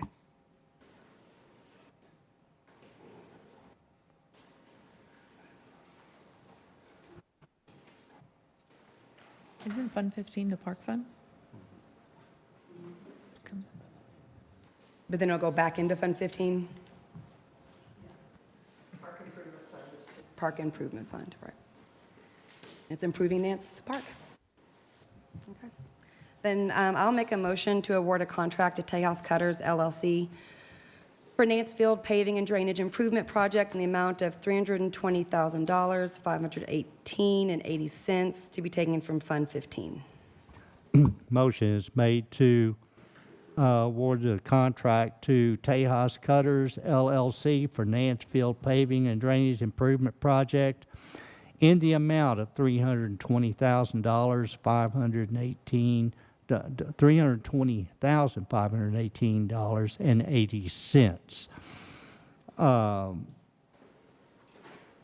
Is there a second? To be taken out of Fund 15, I'd put in my motion. To be taken from Fund 15. Is there a second? I'll second. And There then is a second. I'll clarify that, just because of the procedural stuff on this and the fact that HCEDC is paying for it, like it says in the executive summary, there won't be any expenditure of funds until after June 17th, until their public hearing is completed. Correct. Yeah, this contract does build in that contingency on that, or requirement. So, there is a motion and a second to approve. Is any further discussion? All in favor? Unanimous. Thank you, council. Mr. Anderson, I just want to say thank you for figuring out a way to do this with the least impact to the softball seasons, because sometimes that isn't always thought of. So thank you. Hey, I just want to thank the EDC board for stepping up and funding this for us, so thank y'all very much. Very good. Item 7, discuss, consider, and act to award contracts to Capco Concrete Structures, LLC, and Canary Construction, Incorporated, for groundwater remediation and driveway reconstruction on Maxwell Circle. Mr. Anderson? Thank you, Mayor. Mr. Council. Tucker? I think James is going to give us an introduction, and I'll be happy to help him out. And there's a bunch of exhibits, probably a lot of questions, and we'll tag team this one if that's okay. I'll try to do the beginning kind of introduction and anything on the technical nature. Mike will be there to bail me out, make sure you do a much better job explaining. Before I start, just to clarify, David brought it to my attention that I did misspeak about it is not overhead electric at Nance at the concession stand. It is underground at that section. There's a section that's overhead that feeds a light, but the actual service goes underground in the same area of that sewer line. I believe it would be out of that pavement. It does run right there parallel with the edge of that building. So this item here, it's going to require a little bit of an explanation. And so back in October 21st of 2024, we awarded a contract to Teleservices for the construction of a sewer line that would basically service the fire station.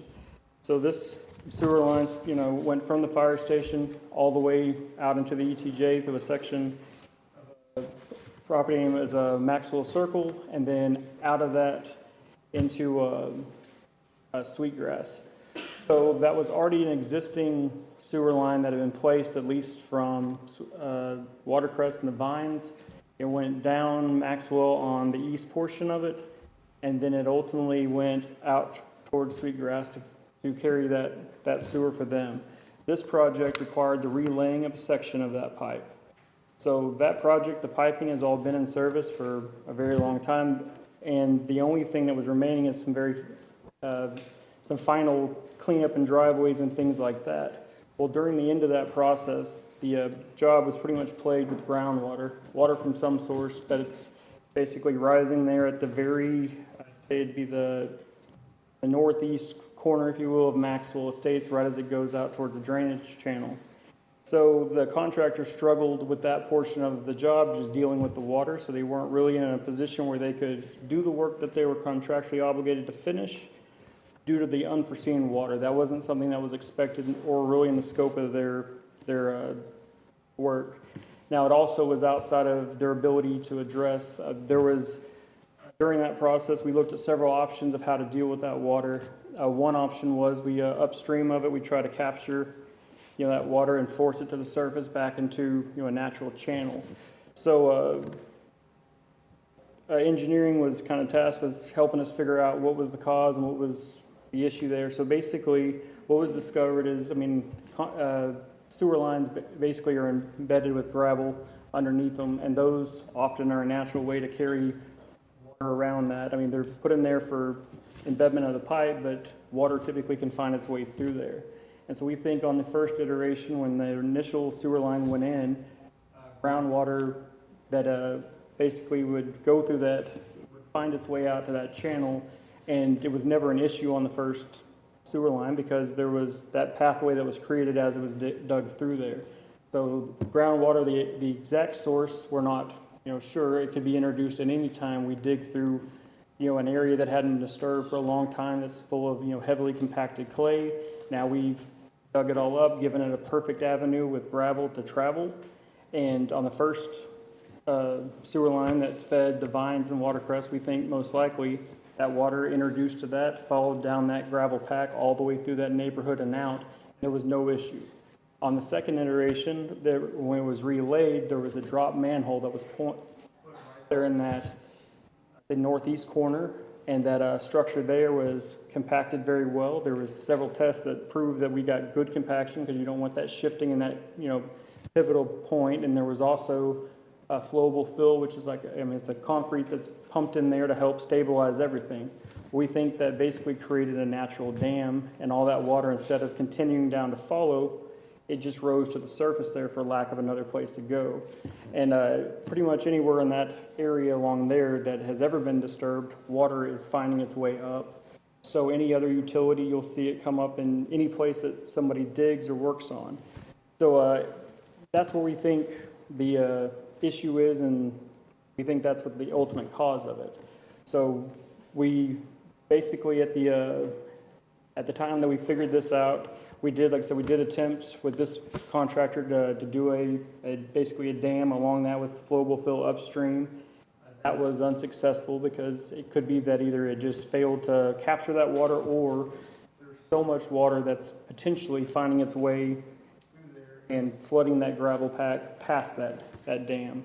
And so Mike looked for a contractor that specialized in this kind of work, that was well versed, and he's identified one that can do that work, and a separate contractor that can come back and finish out the remaining restoration. So, that's the big picture of what the issue is, and and we have a good plan that he feels very confident that will address that. Mike, is there anything specific? I know you have some pictures on there we could show. Yeah, why don't we, can we get the location exhibit pulled up, Exhibit D, just first? Before we go any further, can we Yes, just put it in layman's terms? Yes, sir.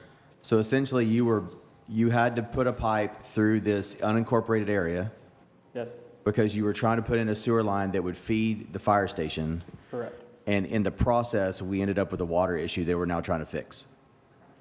That's That's the summation, right? Yes. Okay, That was unforeseen, was Right. that water, Right. wasn't. it happens. Yep. I'm just trying to summarize it for everybody else. So Okay. going up Maxwell on the east side, that's the original line, the 10-inch line that takes care, brings sewer from Blue Mound up along the east side of Maxwell, and then it goes down that property line where the blue circle is, out of the floodplain that exists in Sweetgrass.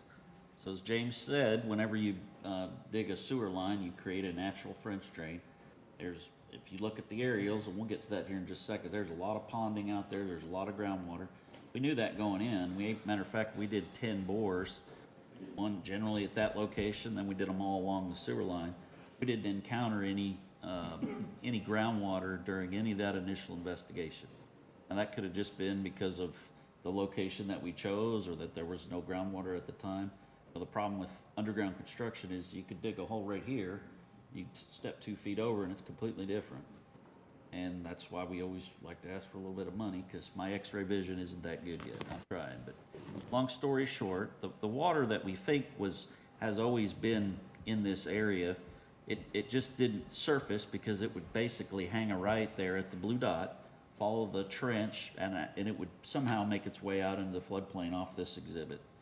Well, when we came in and we tied in, if you visualize that red arrow as the new line going back towards the fire station, just for graphical purposes, that line came in at a different elevation. We had to externally drop on the outside of the manhole, and that's what James was talking about, the flowable fill and the extra care that was needed to protect that drop structure on the outside of the manhole. Well, when we did that, we have a sneaking suspicion that plugged that French drain up, for lack of better terms. And that water is now migrating to the surface. We'll see that here in just a second. So the goal is, if we could go back to the title screen so I can find one more exhibit. This will make sense. So if you could visualize, this is what we're planning to do at the proposed work plan, Exhibit E, please.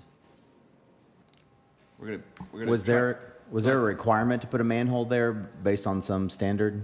Well, anytime you bring them together, we have to reconstruct that manhole. Yes, sir. You can see you got 3 pipes coming in. Right. In between the 2 drives. Right. And what we're gonna try to do is basically bypass that, connect the French drains, and allow that water to continue doing what it was doing.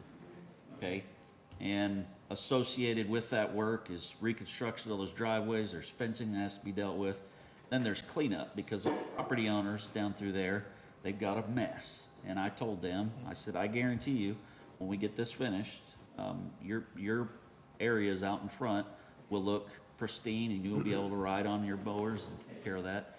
So that's why we selected Capco Construction, the folks that just did the Schreiber job out there, to come in, and they're gonna do the site restoration and cleanup, because they're good at that. Canary Construction, they're putting in a big 30-inch sewer line for me under Lake Louisville right now.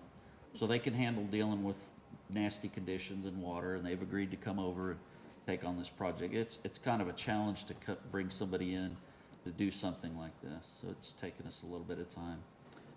If we could go, let's go to those timeline photos if you mind. Did you say under Lake Louisville? Yes, it's a challenge. Let's go that one right there. Yes, sir.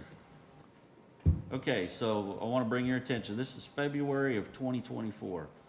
Okay, so that you see the tree line and the fence line above that new section of driveway right there. Go a little south with your hand if you don't mind. That's where that sewer generally follows the fence line. You can see there is no standing water in those ditches.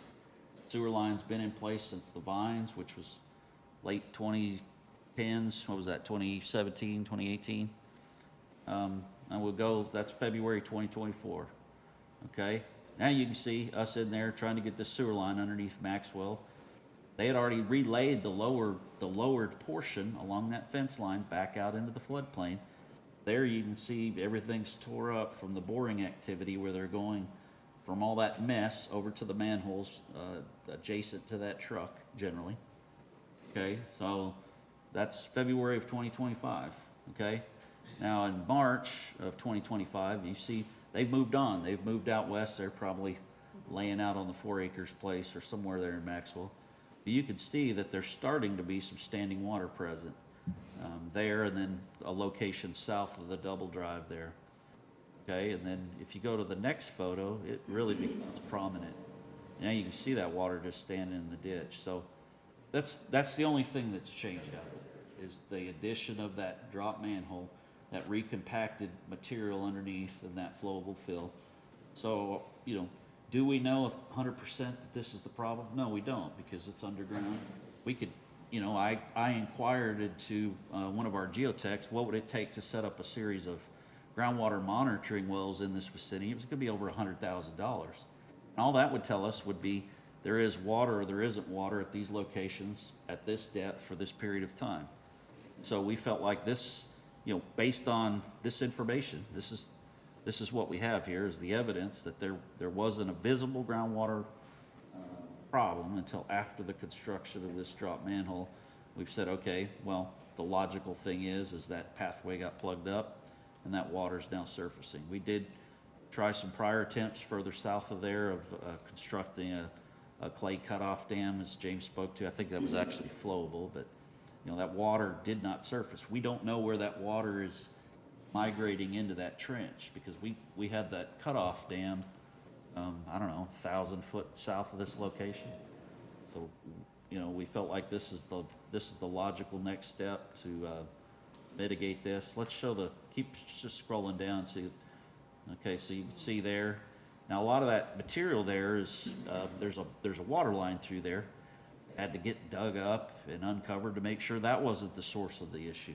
So that water line gets put back with sand and other bedding material that's more conducive for bringing water to the surface as well. So, you know, we've made it easier for that water to get to the surface, and now we're just trying to get it around the corner and get it out to the floodplain. But you can see these folks are impacted. They can't mow their properties. It's going to affect the long-term ability for that roadway to stay in reasonable shape. We've got a project with the county. Again, part of our permit to install this sewer line is to come back in with the county later this summer and rebuild Maxwell. That was part of our permit to use the right-of-way out there. We can't really do that till we get this resolved. We wanted to wait till the summer. That's the best time to do gnarly work like this. We've got the property owner right of entry prepared so we can get in there and get them to provide us with access necessary for a contractor to do it, and we're ready to go. Let's go down that next one. So you see, it's pretty tough to mow when you have cattails. That water's just sitting. So it's only affecting one resident? Two. No, It's okay. several properties. Yeah, it's affecting at least 3 or 4 At least just on 3 the or water 4. affected. I did have a question. When Sweetgrass went in, I thought one of the conversations was a retaining pond. Does that have anything to do, is the retaining pond being used correctly? Is it retaining water? Retention pond. Retention. Yeah, I don't, I think the source of this water is probably from, if it is a pond, it's probably from one of the ponds over at the Vines. They have 2. We have not investigated whether or not those ponds are contributing. There's really, I don't know how we would figure that out. Well, I mean, if they're full and they're not actually doing their job. Well, they're designed to be full, to Okay. retain water. Okay. The problem, and if you look at them, they generally maintain that elevation relatively close to the overflow weir that's in the pond. And a lot of, that level stays pretty constant because of all the watering and the subdivision. They also have a well, if I'm not mistaken, that keeps that thing leveled off as an amenity. We have not gone through and investigated. I mean, I'm not real sure how we would do that and say it would be back. I just remember that was one of the I don't- concerns that residents had was when that was put in, they said they were going to do some, Yeah, well, the pond, Work. we've looked at the pond, when we did the drainage improvements, one of the property owners, in exchange for an easement through here, we had to go back through and analyze the design for those ponds upstream of this work. Those ponds were designed fine. They appear to be constructed in accordance with the plan. So, oh ma'am, I don't think that pond has any direct correlation to the groundwater issue that we have here. So did you say at some point y'all dug the line back up to make sure it wasn't leaking and then put it back again? No, we had the service provider, that would be Aqua. Yeah, so the water purveyor in that is Aqua, Texas, and I think they've since been bought out and changed things. They did have several leaks along that area, and our initial thought was they have, leaks that are contributing to this, that they might be the cause. So it's very hard since we don't have direct control over them, and this is, their system, but we worked with them to define, and they fixed, I want to say, between 6 and 8 leaks throughout that entire neighborhood.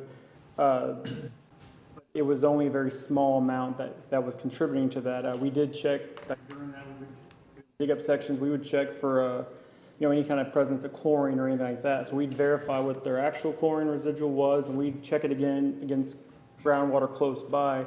We didn't find any chlorine there, and we also dug in those areas down to basically the top of our pipe, and you could see basically water pouring in like a river, and that was consistent throughout that section there. And the chlorine test shows you that it's not potable water, it's groundwater, But right? the chlorine test would show you that it is potable water if it Right, was. right. And we did not find, in the Correct. initial, we would find a section that did have a chlorine residual, and it was paired with a leak. Right. But they fixed all the leaks that they could identify, and they have very shallow and 2-inch lines. So also, we asked them to verify, looking at their well pumping records and stuff, and if they were getting that quantity of water, they're going to see that and just absolute loss. And they said they were not finding any significant loss. And it'd be very hard for a small system like that. I mean, the entire neighborhood's fed with 2-inch pipe. Right. So, and they run very low pressure. So there was no identifiable, once they fixed the handful, the water maintained and persists. And like I said, we've, worked in and around this area for a long time, and never have we seen, any kind of standing water in that area. This is something that's not typical. So we feel very confident that, that laying in that sewer line has allowed that, pathway for it. I had assumed all that. I just wanted it to be on record. Thank you. Perfect.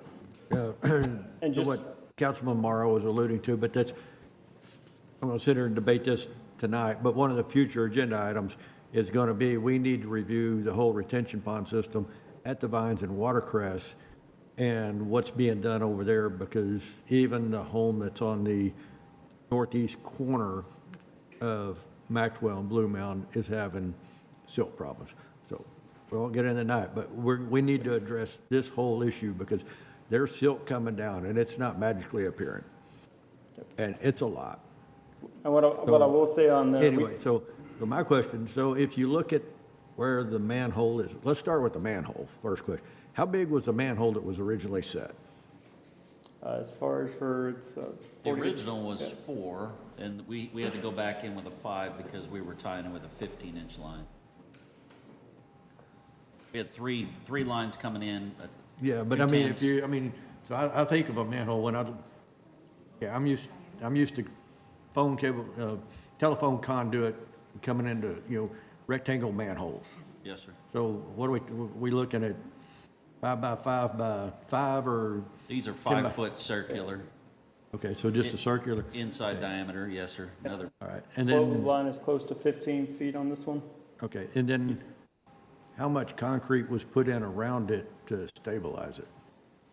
Did they go in with, 3 inches, 5 inches, 6 inches, how much concrete was put in to make this dam that you're talking about went in around that manhole to stabilize it? I'm not sure the exact quantity. I think they just got it connected and did the best they could to get it covered up as quick as possible because they were dealing with groundwater at that time from the trench as well.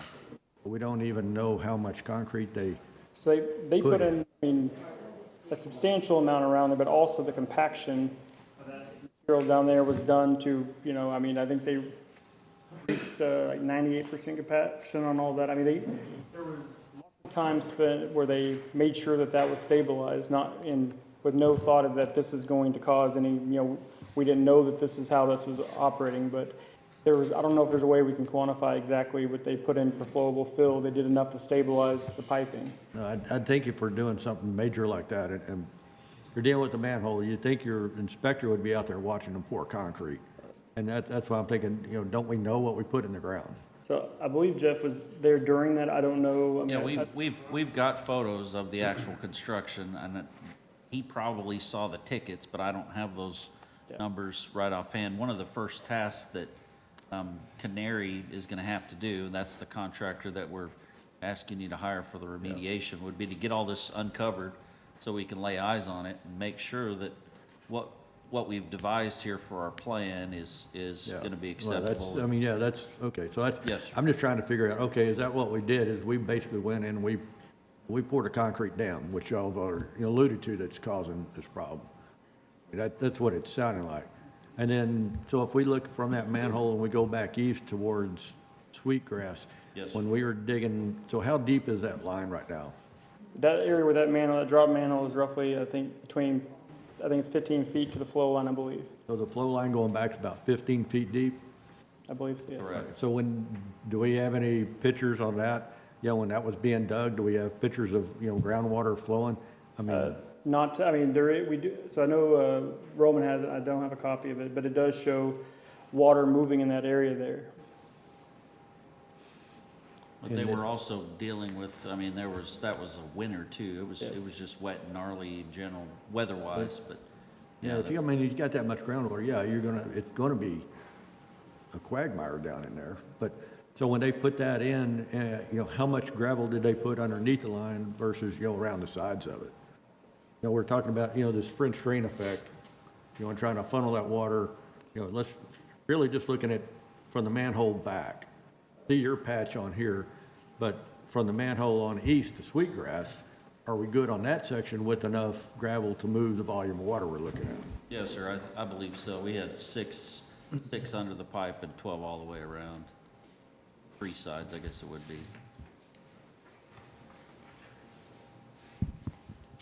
I don't really think that, I don't know that the volume of the groundwater has changed significantly. I just think that it's having trouble getting past the plug, if you will, there at the corner.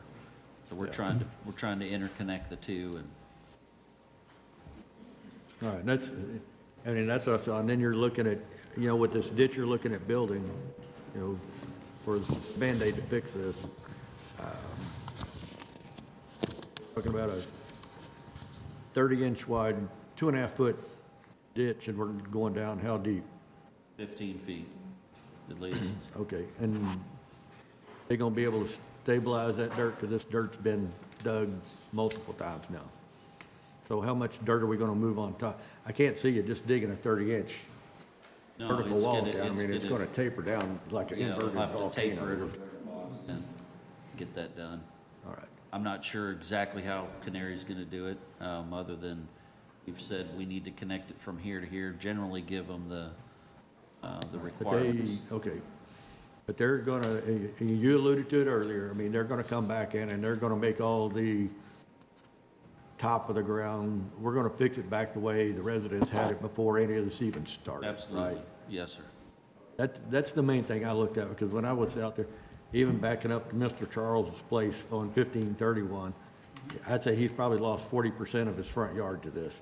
I wanna make sure, from the street back to wherever it's dead, I'm guessing it's gonna have to wait, kind of dries out a little bit, but, that needs to be totally, resodded out in there, and anyone's in between all this stuff. So, Mr. Charles can get his mower out there and mow again, and not have resident ducks come in and every day and visiting. Yes, sir. Kind of a comical statement, but that's reality what's happening. We've got a marsh in his front yard right now.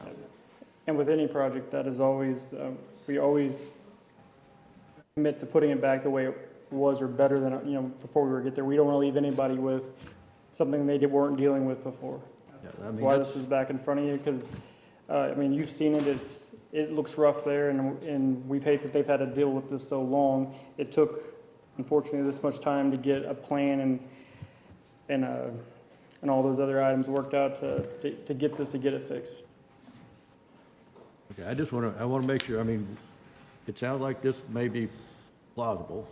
We're going to basically put in a big French drain, like I said. So, once this is all done, I just need to make sure everybody's yards look nice, because if you look back at your first picture, 1333, you look at their gate, nope, go down one picture. Nope, go up one picture. Right in there. Just that one there, you could see, there's no cattails growing in a ditch. Now there's so many, you can't walk through it. They're like, I couldn't walk through it. So Yeah, prior to these that's what all we need to these get were back managed to ways. on all these street houses along that road. I want to make sure we got enough money.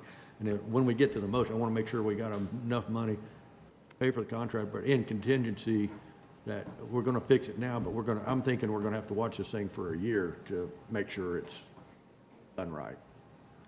It's not going to, contractor's not going to come in and fix it, when they're doing all this project, walk away and leave. It's going to be monitored for at least a year. It's going to take time for the water to dry out. Yeah, so Let's that's make where sure we keep all that in front of us. I'd like to pick up. If you could scroll back down. One more. Just for other council awareness, I walked this today, just so you guys understand the severity of what's happening to 1531, for those who haven't had the time. It's about half this property is soaking in water right now. So it is pretty severe, but I did have a concern when it came to the manhole. We have the contract for 30 feet, 15 feet deep. Anytime you open up the ground, it's kind of change order of paradise. I would like to know if we're going to put a provision with an already agreed upon price per foot that we have to go above and beyond the 30 feet, so we're protecting the city.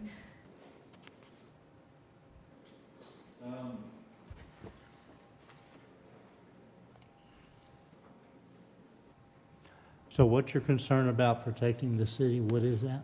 Your question again, if we go beyond 30 feet? Yeah, so right now, the plan is to excavate 30 feet, but you're opening up the ground. They could run into any number of issues at that point and have to dig either deeper or wider.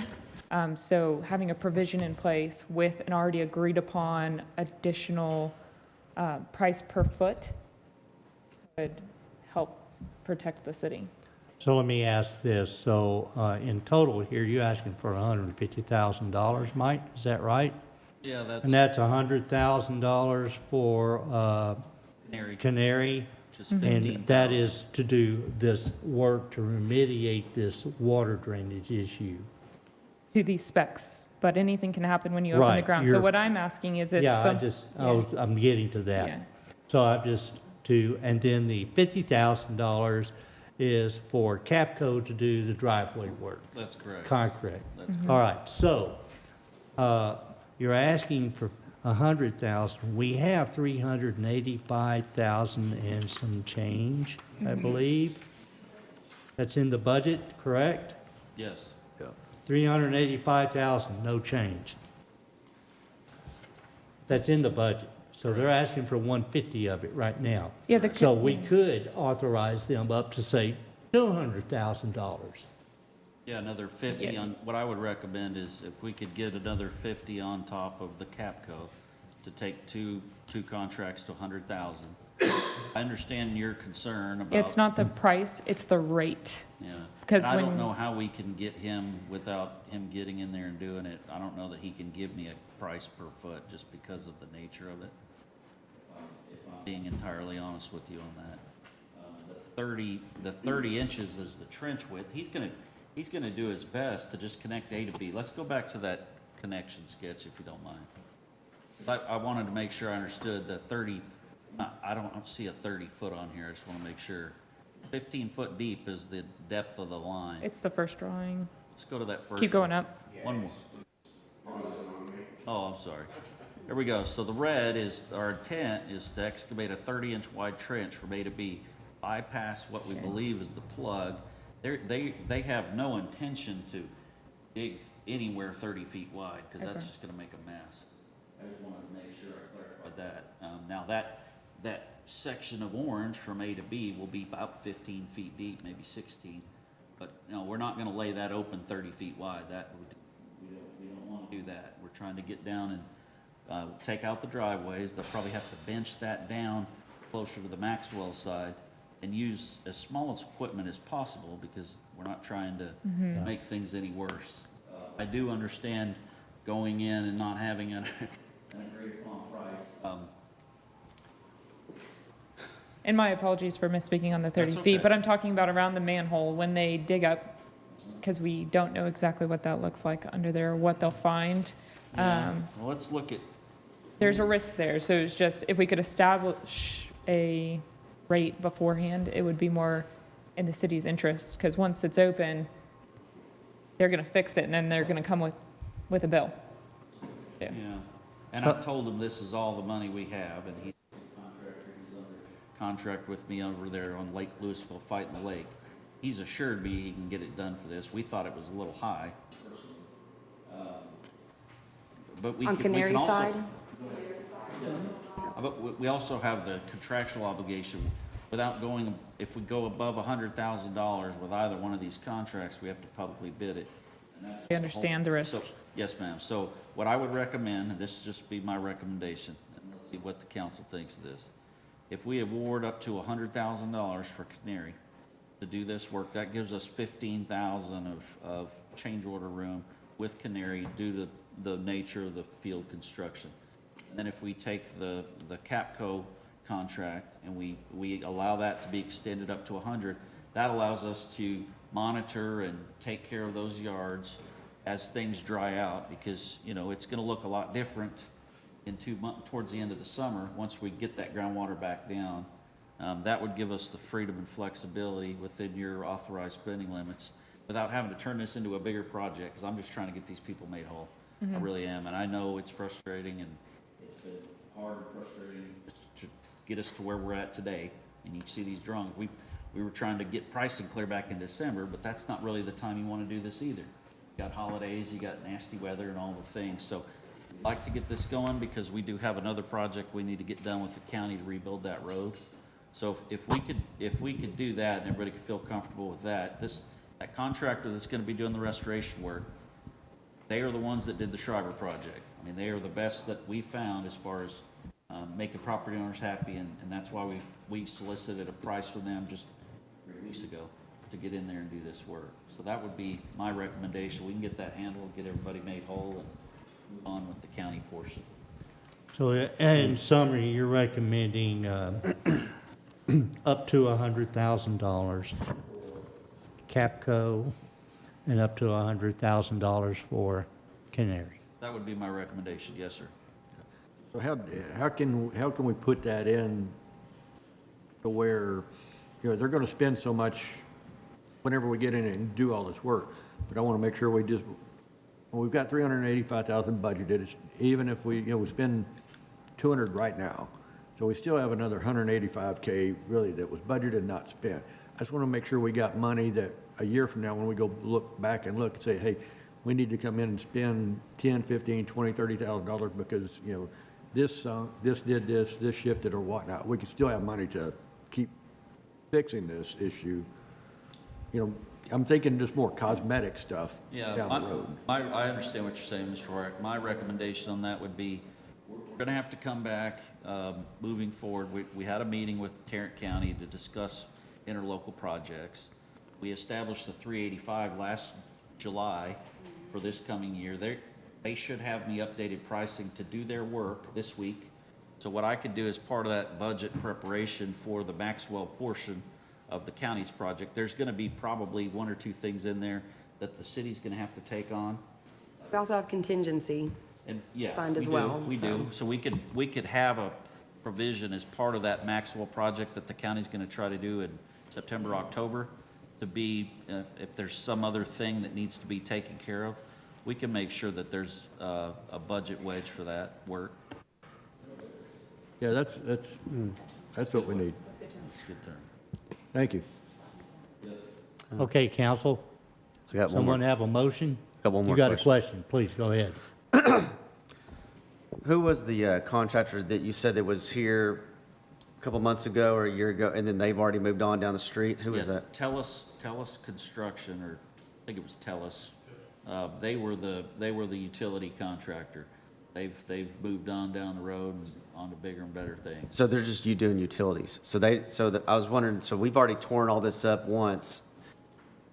Was that the utility people that did that, or was that? Yes, that Okay. was Tellus. They tore it up to put it in. Okay, I was gonna say they should come back and fix it, but that was utilities, so that wasn't. Yeah, that's- we tried, and, you know, the groundwater issue, we've tried, but that's an unforeseen thing above and beyond the scope. Right. We gave them bores, we did the best to show if any groundwater was present. And at this point, these are the 2 contractors we recommend move forward and implement this plan. But also with that, there's a level of expertise and experience That's dealing with groundwater issues that previous contractor, not all contractors have that experience. And this particular one, Canary, Yes, sir, that's correct. that is a high level of expertise that they have. Yeah, the gentleman that runs that company, his name's Wayne Borstead, he cut his teeth, if you will, up in Minnesota, dealing with bogs and stuff like that in the late 70s. And everyone has seen the cleanup remediation work that Capco has done on Schreiber, so that would be our recommendation to move forward with those 2 contractors. All right, council, so we got a motion? I'll try to give it a shot, see if Jeremy, just correct me if we get off base on this. I'd like to make a motion that we award contracts to Cape Co. Concrete Structures up to $100,000, and to Canary Constructions up to $100,000 for groundwater remediation and driveway reconstruction on Maxwell Circle, to have, I want a clause in there that we monitor this for like a year, or whatever it may be, some length of time out in the future. And direct city staff to continue monitoring for a year. That could be part of the motion. Okay, and to continue monitoring up to 2 years. What I could do is, I could reach out to them about a 2-year, I don't want to call it a maintenance bond, but a 2-year maintenance request covered by a letter. Capco and Canary, they're going to want to continue doing business with the city of Haslet and myself. So we will make sure that they're on the hook to come back and provide any remediation. And then if there's any things that are outside of this scope that need to be dealt with, I'll put in that wedge for the Maxwell project with the county. Okay. Jeremy, do we need to alter the motion for that, or will his letter? No, because that will just be. That will be in the future. Okay. So I have a motion to award these projects, one for the Canary Construction for the groundwater remediation for up to $100,000. Also for Capco Concrete Structures, up to $100,000 for the driveway and other remediation work, and that the staff monitor this project thereafter for a period of 2 years. Is there a second? I'll second. The only thing I'd like to add is the account number it's coming out of, the 0199004013. Is that okay with you, Mr. Horak?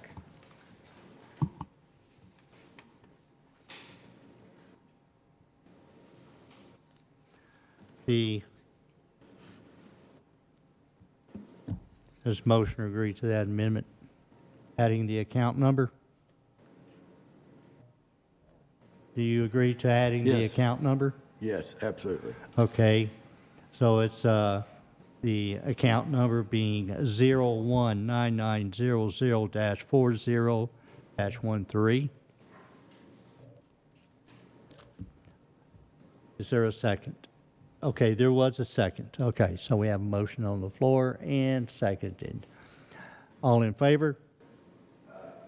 Unanimous. Thank you, council. Council.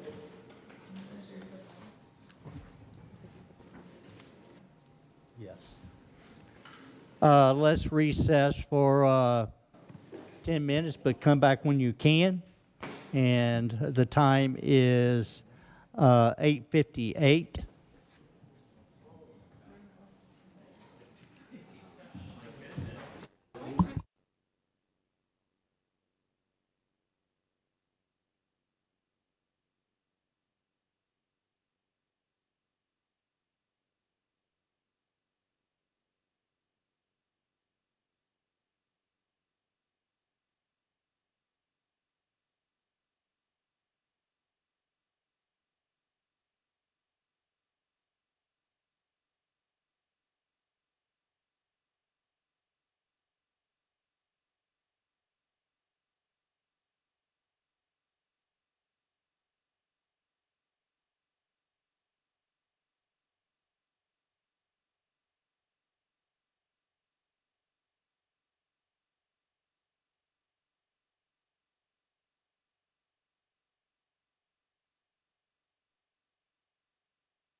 Yes, yes.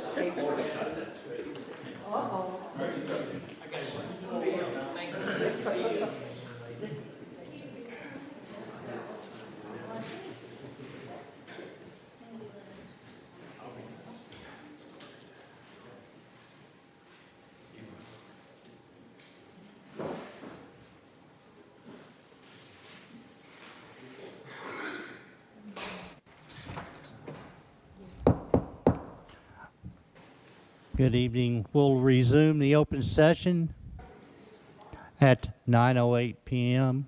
All the council are present.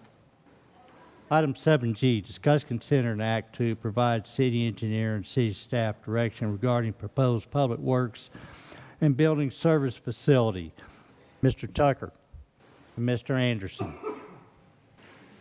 Mayor and council, we asked this put on here to kind of look back at the capital project that was suggested. This first was suggested at the August 13th, 2022 budget workshop, and it identified a need for public works, specifically for storage, a warehouse, and also storage for materials.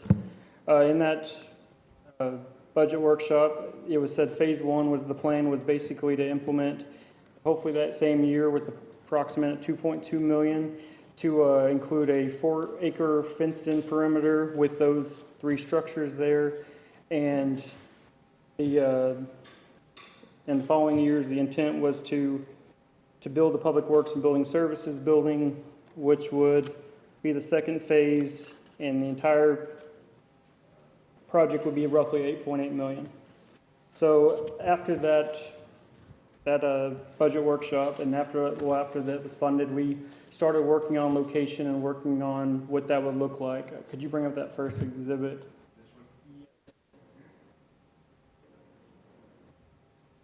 Give that a second. It's just slow to load, sorry. Yeah. Maybe hard to...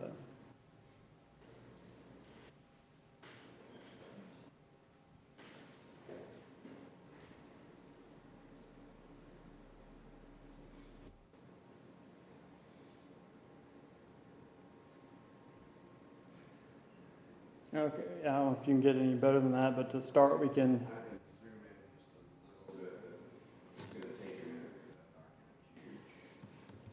Well, let's go with that right there if that works. So if you can see from this picture here, there's 2 green kind of boxes, and in between those 2 green boxes is a small square right there towards the top. You can, there, right there. That's the current Public Works facility.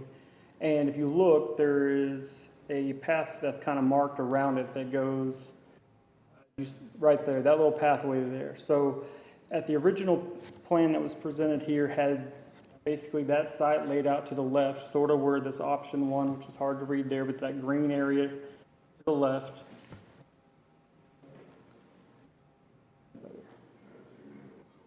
Okay, so perfect. If you could put now go further up, right there. So in that area there was where it was identified to be.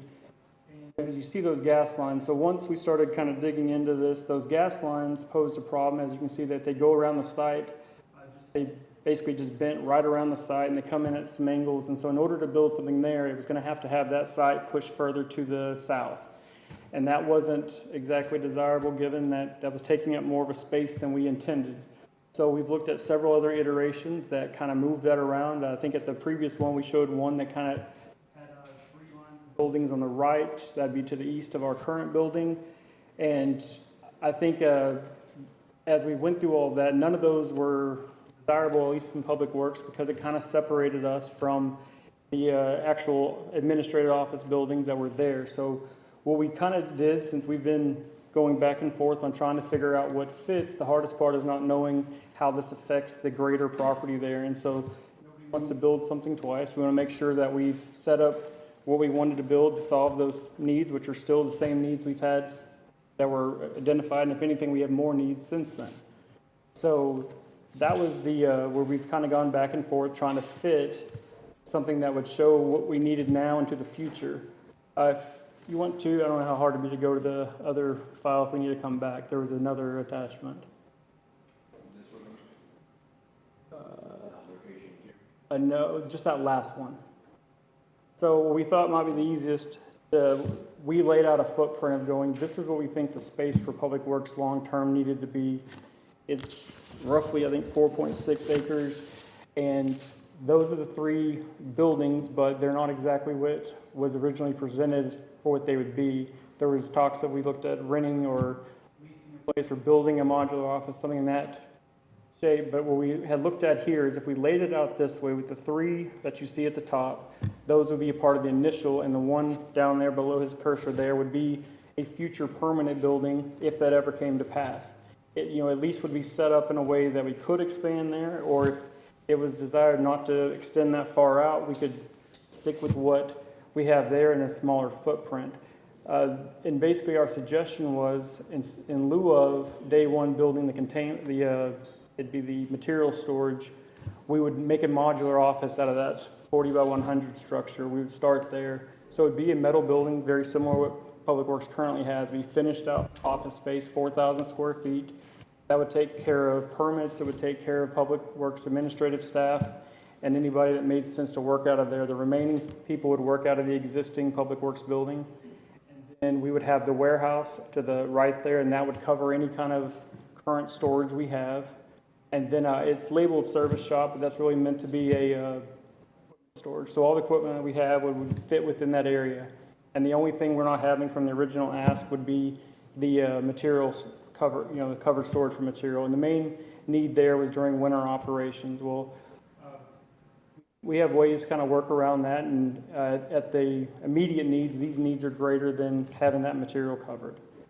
That was really what we thought about as far as the footprint. But like I said, the hardest part, it's, yes, Mike, it's easy to build anything as long as you know all the things that go around it. So we proposed 2 potential sites, and that was the original one towards the front, that's to the east of, or to the west of Public Works, the existing one, and another site to the east.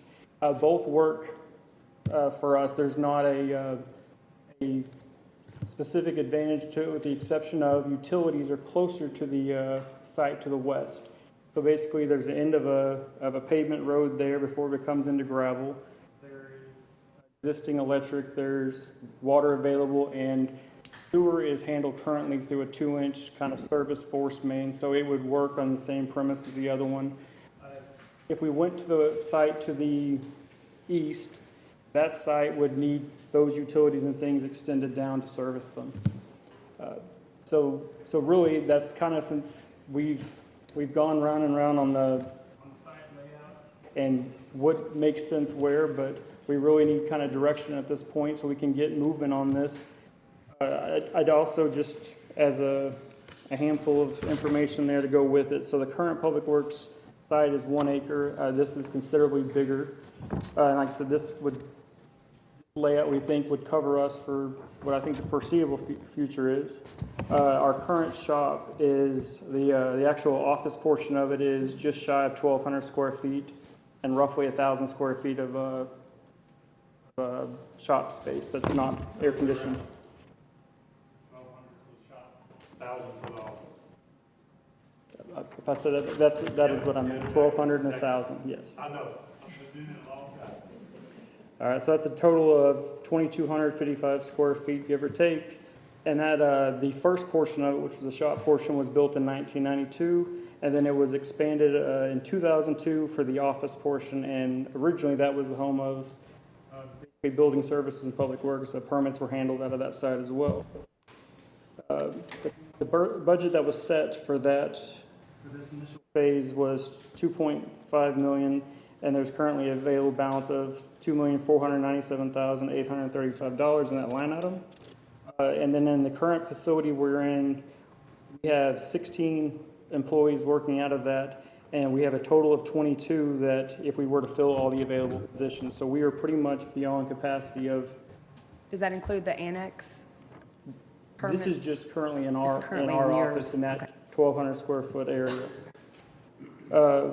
And then as far as as part of that, the intent was to offset our costs by not having to rent storage off-site and the buildings where we're renting for permits. So just for reference, we currently, for Park Board, for their Christmas storage, and I believe that's all we have in those buildings, we have 2 storage units. There's one at 200 square foot and another one at 250 square foot. And the annual payment on those is $7,560. And I think that reflects an increase for the coming year. So that's roughly $630 a month for the pair. And then the one storage building for the library, which is 200 square foot of conditioned space, is $327 a month and annually $3,924. The permits building, the monthly rental is $3,134.04 with an annual cost of $37,608.48. So that's a total combined $49,092.48. And I think there's some other miscellaneous fees associated with that, which would be security and internet, things like that. Utilities. So on the utilities, I was not positive on what I believe most of the utilities are covered in that. I'm not 100%. Were you aware of, I think electric and water and all that's covered? It's a triple net contract, so yes. Yes. And when is that contract renewable annually for the I do not know spot the over the specifics of Bifrost? the Okay. Yes, it is. Okay, thank you. So the current space that y'all have is not usable. So these would completely replace the current stuff the current building that you have. So basically the current building with this first stage, we would leave the majority of the public works staff that's out in the field doing that kind of work. We would split the people we could, and permits would move into an administrative building. And then if the desire long-term was to move into a larger facility, we would either utilize that modular space to house a portion of those people and eventually, yes, give up that site. That site, one of the challenges is it's in the lowest area in that, so drainage is a problem around it. We've always had that issue, and the gas lines that surround it prohibit you from really building over it. We did not get a firm number, but we lightly looked into the cost, and it was conveyed that it'd be at least in the million range to relocate those gas lines. And we didn't look into anything further on that, but that seemed cost prohibitive. So that site is a challenge long-term if we want to expand out of it, and we are pretty much where we are on capacity. So the road that you would build to get to these buildings would be right on top of the gas lines?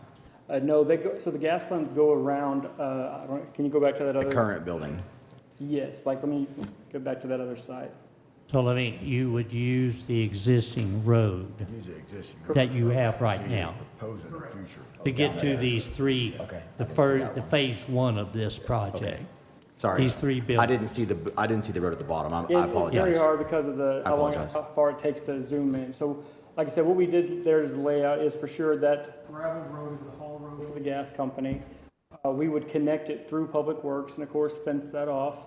And then we would access either site that way, and gas wells would continue to access the other sites as planned.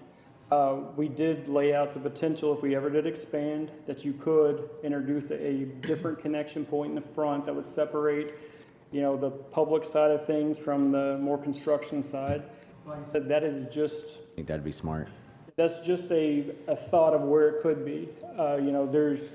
There's basically merits for either side there. I think the option to the east lends more to it's trapped between 2 gas well sites, and it's a little bit limited what can be done there, but it has higher infrastructure costs. Okay. As far as the costs go, we had engineering work up a probable cost of construction, and both of them far exceed the current budget. So we thought it made sense to really look at this and kind of have some direction before they do any real engineering. So both of these estimates, that's for phase one. Correct. That is Just for the 3 buildings. yes. Okay, That is good. I just- just want to make Yes, sure sir. of that. Yeah, the entire site. Like I said, the original estimate was in the total for all things was 8.8 million. I'm so sure that was not today's dollars. So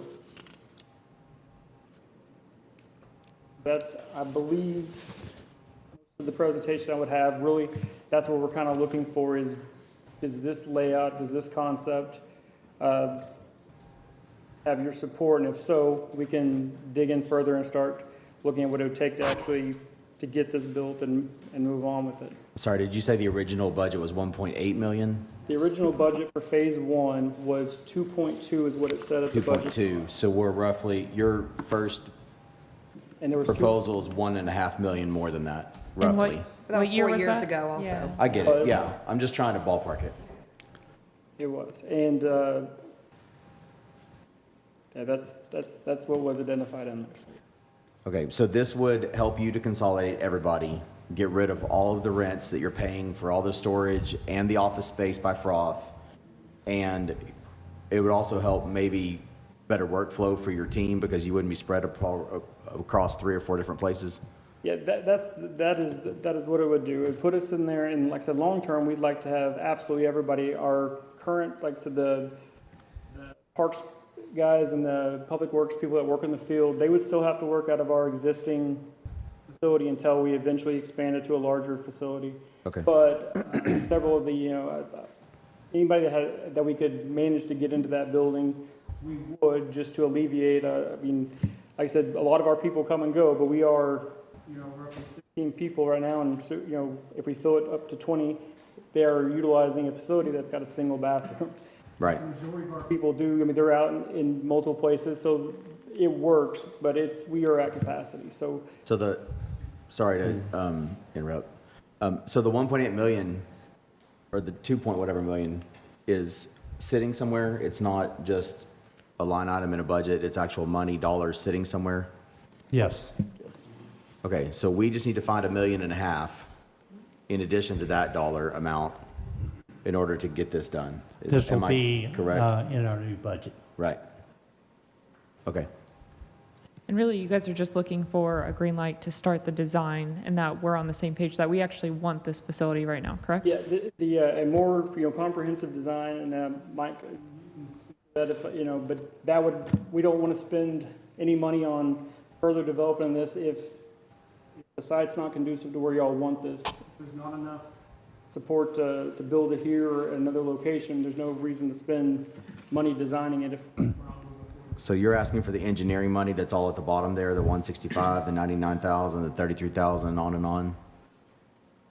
Is that what you're asking for now? I think they're just asking if we even want to do this, looking for guidance. So what is it you're looking for approval here, James? So we're looking for approval on a location, and then in addition to that, we want approval of what we want built there, and then we're gonna hand that over to engineer to further develop that. Mike, could you speak to any of that? So let me ask you a question. Sir. I mean, I don't think these 5 people up here are going to tell you what your layout should be, because you should be coming to here, here's what we want, It's that. and that's what you're saying.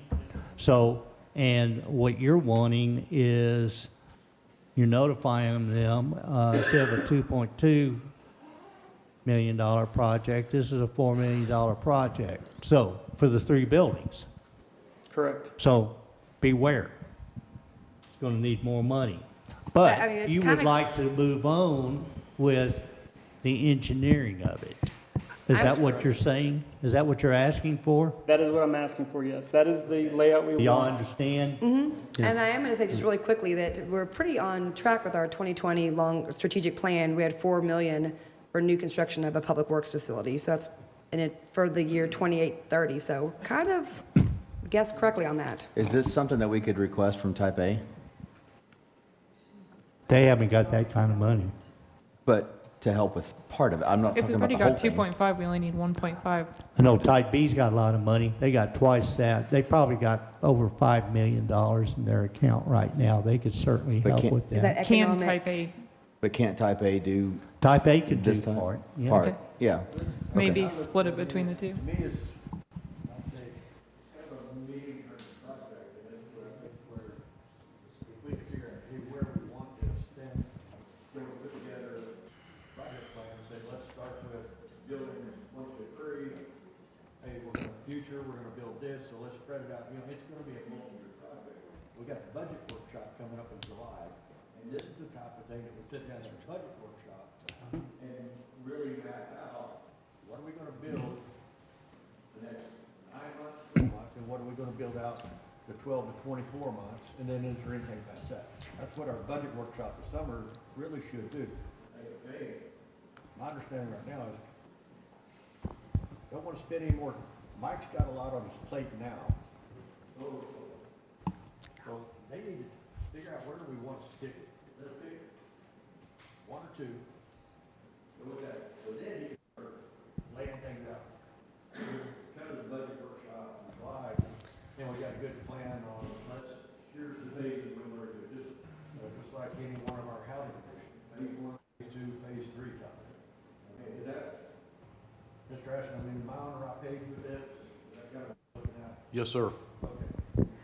Actually, I think they're asking for all 3 buildings right now. I think we're looking at what location we put this thing. Well, that would be a That's, combination between, it's either going to be on the left, east side or west side of the existing. I liked your comment about the gas pads on the east side. It kind of, what else would go there? I know you have to move the lines a little bit, but I like location 2 a little better than 1, just because of those gas pads that it kind of. agreed. Can I ask a first question? Is council entertaining this? Like, are we interested in this? Because if so, then we can talk about location. Are we entertaining the design of these? That's the first I question. mean, absolutely Yeah. for me. Okay, then, This is something I asked about back in August. yeah, no, because I figured, it I'm would- just making sure we're all on the same page. It would save us $50,000 a year in rent, Well, it's not only that, but and it would give them it's actual getting more facilities. expensive.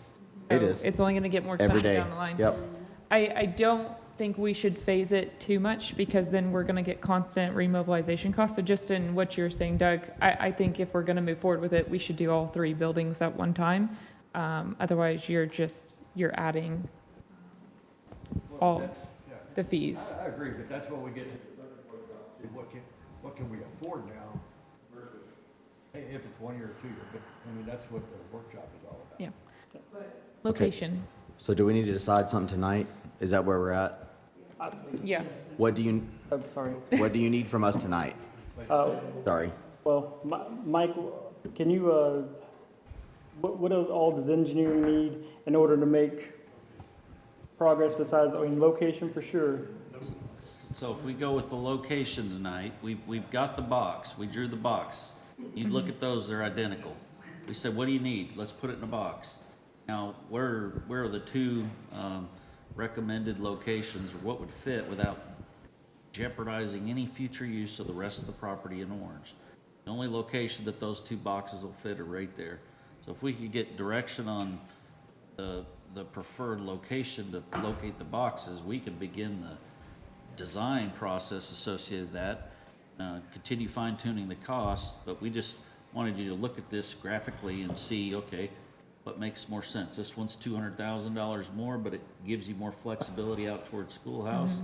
Maybe boxed in here, but what else could go there anyway, right? So we wanted to show we weren't interfering with the rest of the property, but we felt good about what James had given us for the box. Okay, 2 spots, or this box can be built anywhere. This just seemed like a logical spot because you already have the property. If we could get some concurrence on that, then we could move forward. Zach, you had a question? Can you zoom in on, I guess, option 2, for just a little bit? I think, just throwing my 2 cents on this, I think what Mike just said, I think I like location 2. I like, not trying to single y'all out and push y'all over the side, but I think having all the equipment, I think having that so close to Schoolhouse Road, people driving by and seeing all that, better have that over there. What would like the material on the ground? Would that be like caliche? Would that be a big concrete pad underneath all the buildings? Or is that, I know the buildings would be concrete, but like, I think to start with, it is flex base or gravel, something to that degree, something compactable that's solid. I mean, we're trying to make sure we don't, spend more than we have to get that developed. I mean, it's a big area, and not all of it has to be done at once. So a smaller piece around there, whatever we're occupying that footprint that works. But that's the intent. so everything where it says future public works building, everything down there, that 8,000 square foot building and all that green space, that's all future, That's so all that's like future. phase two, I guess, Yes. it may phase two. That would be if there's a desire to continue on and make that a more permanent structure that holds everybody that's more traditionally built. Like I said, these are 3 metal buildings and one renovated, very similar to what we already have, but it'll be finished out on the inside and enough space to accommodate everybody. I see you're going to be triple, quadrupling your space you have now, but will this, would you think, will this be enough for the next 10 years, or do you think you might need No, I think more this- space? I'd rather build future than, like, 5 years from now, I need a bigger barn. It's hard to predict everything, but I think this footprint serves us for the foreseeable future. I think it well beyond 10 years. And you've got probably millions of dollars worth of equipment sitting out there in the weather. Will this be able to house all of your really So- nice equipment and all your tools and everything like that? We believe it'll hold nearly everything. There's some exceptions like trailers, stuff like that. Some of those things don't have the need. It's our big bag truck and stuff like that that has electronics and things that just weather in the sun. I mean, with hoses and all that kind of stuff. That's the desire, is get those under direct cover and just to make those last a little longer. Okay. Now,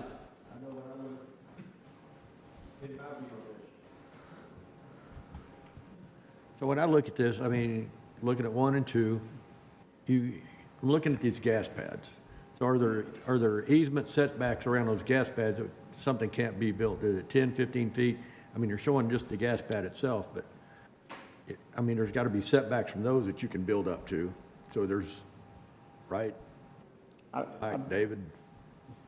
There's fire code that goes from the wellhead itself. It's from the head, not the pad itself. Not the pad And itself. most of the pads, the way they laid all these out, are pretty close to how Are they? far Okay. things gotta be away. So that's what, Fire code measures from the wellhead. okay. So then. What's that distance? It depends on the use. Okay, with this use. It's 100 feet by fire code. So each one of those little buildings is 100 feet long. So these are they're sufficiently far enough away. Okay, well, that's something Mike, once we pick an option, that's something Mike can incorporate in laying this out. But I'm thinking we could probably still use, once we get this, there's still some use in the original building. Yes. Something, fix something, I mean, it's still usable. I mean, you're saying it's about a 1 acre track you're on right now. And that's inside the gas line, so you can't build anything on top of the gas line. That kind of isolates that little piece of ground that's basically non-usable.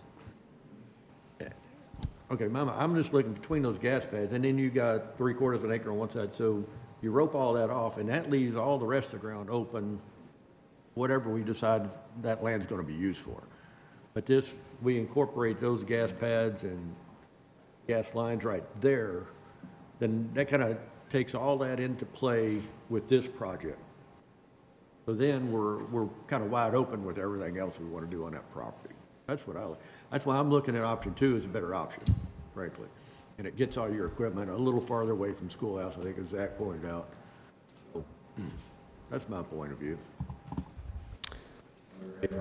Mr. Mayor, I have a question after you go ahead. I got a question for, maybe this is for you, but what is Haslet Alliance Partners? I've never heard of that before, what it says on the screen right here. Haslet Alliance Partners was the entity that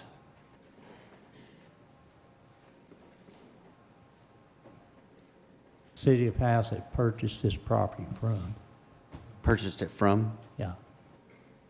Okay. So that's the deed, the number, the Tarrant County number. It's number. Okay. Never heard of that before, so I was just curious. Yeah. Thank you. I helped negotiate the contract. Can I make a motion? No, I have a question. Okay. So, 3 buildings is what you're looking at to build now. That's what you'll engineer now. And I'm looking at what's titled in this. You got a service shop. So you're gonna have a 4,000 square foot service shop? So it's labeled a service shop. It's Well, so is it going to be used as a 4,000 square foot service shop? We're going to store equipment in it.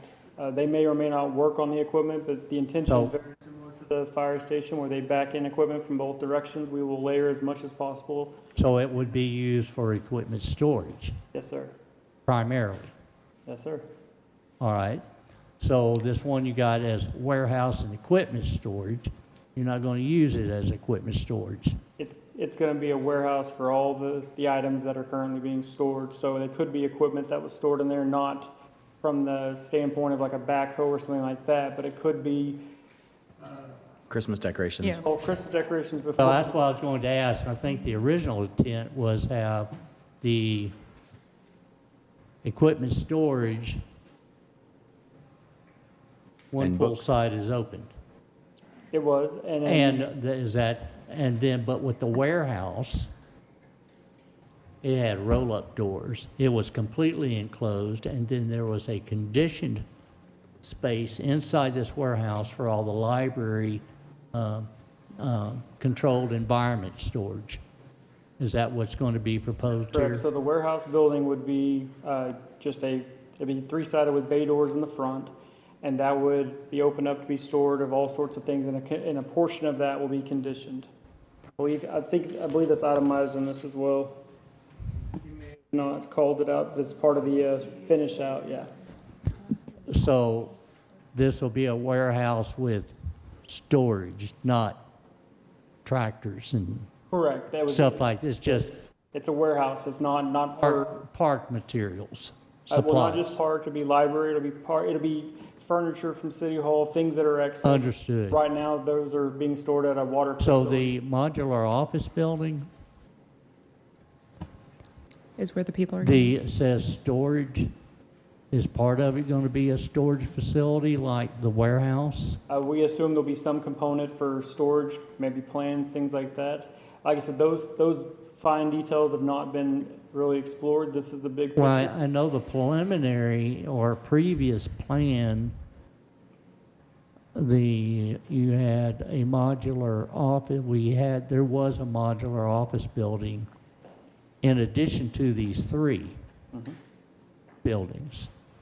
And the modular office building, that was with the intent of moving the Public Works administrative staff into, along with all the building services staff in there. And you laid out that office with names in each seat and work areas and things like that. And it was right at 3,800 square feet. So the 4,000 square feet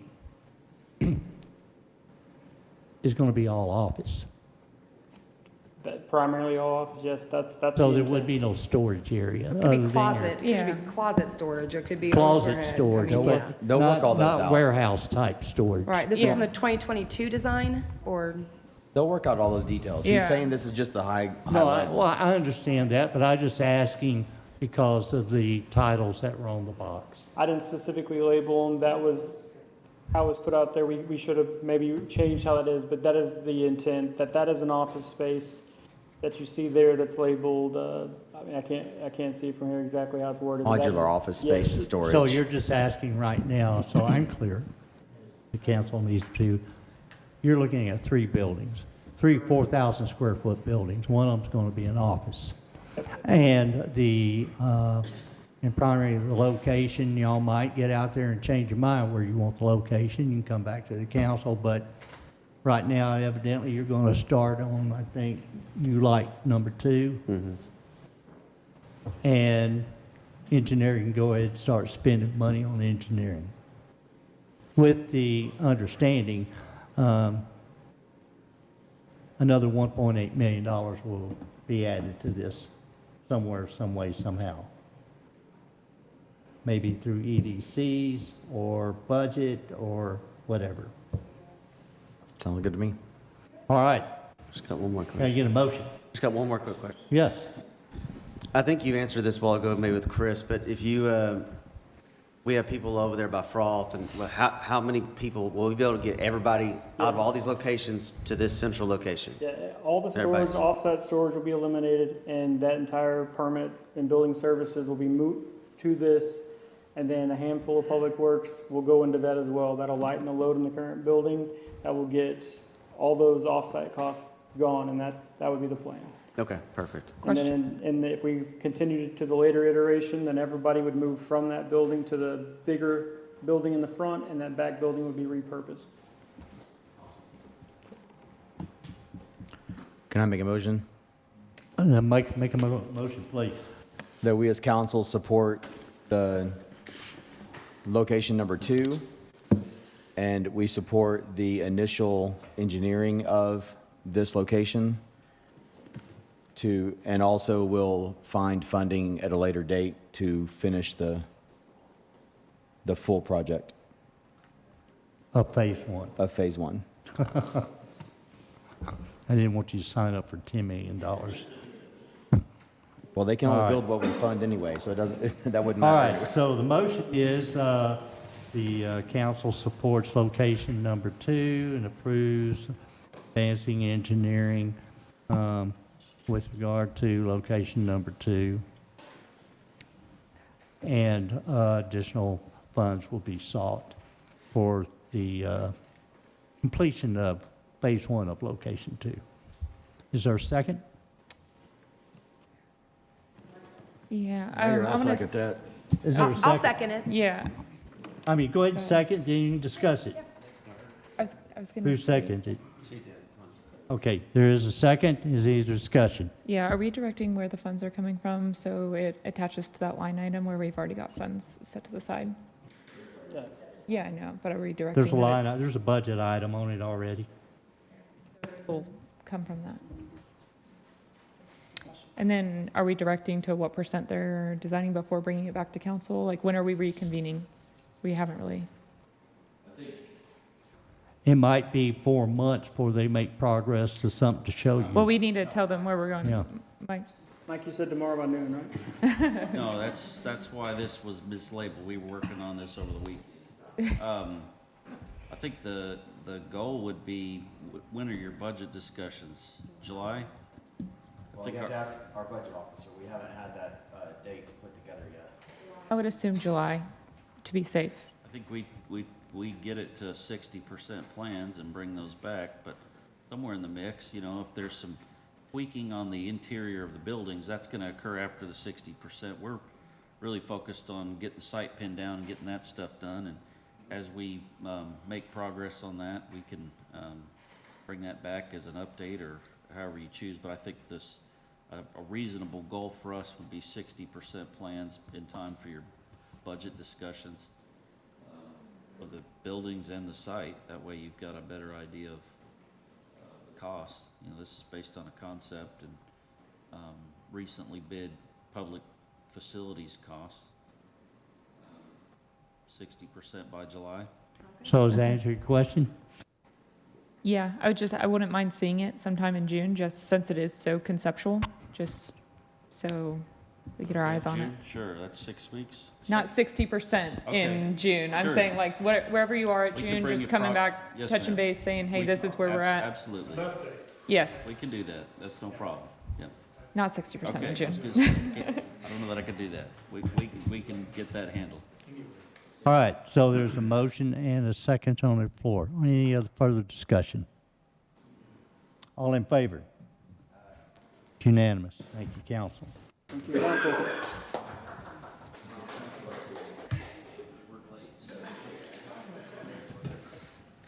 I have no need for executive session. We have at least 3 future items, those are designated on there. Mr. Mayor, Yes, may I ask a question? yes. On the future, I guess that's agenda items, but has there been any plans put together for the volunteer appreciation lunch that we approved last council? That is in Katrina White's court. She's working on something. Okay. And we'll be She'll given a date report at some point? next, she'll send out a council memo on that. Okay. If, Ms. Babcock, if you make a note, ask Ms. White to send out a council memo to update what plans she has or proposals she has. Thank you, sir. Thank you, Crystal. I had a future agenda item, possibly to talk about those speed humps and some signage in some of the subdivisions. I know we've had requests for speed humps by a few people, so just to kind of get that on the agenda to talk about and discuss how they need to, what they need to do to bring it back to us. We know that we will have at least one forward to you in white. Okay, the one regarding the letter that we received today? Yes, Okay. very specifically. And I've then- already spoke with the folks. Okay, and what about the other one where, I think it was in, gosh, was it the Meadow or was it Ashmore? And Not they- the Meadow. Or said they had been Ashmore, and she was going to do said she needed to do a petition by 50% of the, 51% of the owners? They wanted to put a gate. Theirs was It's for the not, gate. no, that's not the Meadows, it's Ashmore. Yeah, That's what I Chris said. It's not the Ashmore, Meadow. yeah. I think And there we was a are request for Laterra. currently for working some with speed. the HOA on that. It was Laterra that wanted the, or no, it was Caraway, it was Pask Drive. There's a few other people that have asked for speed humps, so I want to make sure that we're not forgetting them. And then a Caraway? resident just also No, mentioned no. at, Oh, I'm sorry, go ahead. A resident at Maxwell mentioned about getting the same signage that Hugh White does, where if you can't go and cut through our neighborhood at a certain time. Which So neighborhood? Maxwell Circle, the same that Hugh White currently has. But that's Yes. county. I know, but I don't know how we can, if there's something we can help with that or not. That is, we'll look into that. That was it, thank you. That is county. So we'll ask the county. We'd have to get their permission. So I'm just making sure I have this written down.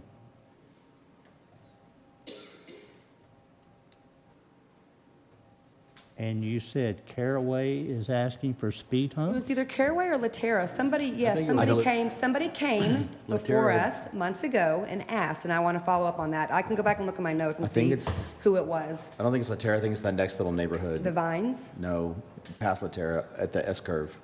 I think, Creekside of Laterra. Creekside? I think that's where it is. I will go back and look. I don't and think see it who was Caraway, Okay. but yeah, I was thinking it somewhere in Laterra, because I think that's when we asked Mr. Tucker, I think you'd sent us the ordinance on, what they need to do for that, but I think it was, we're looking for Laterra, because people trying to, if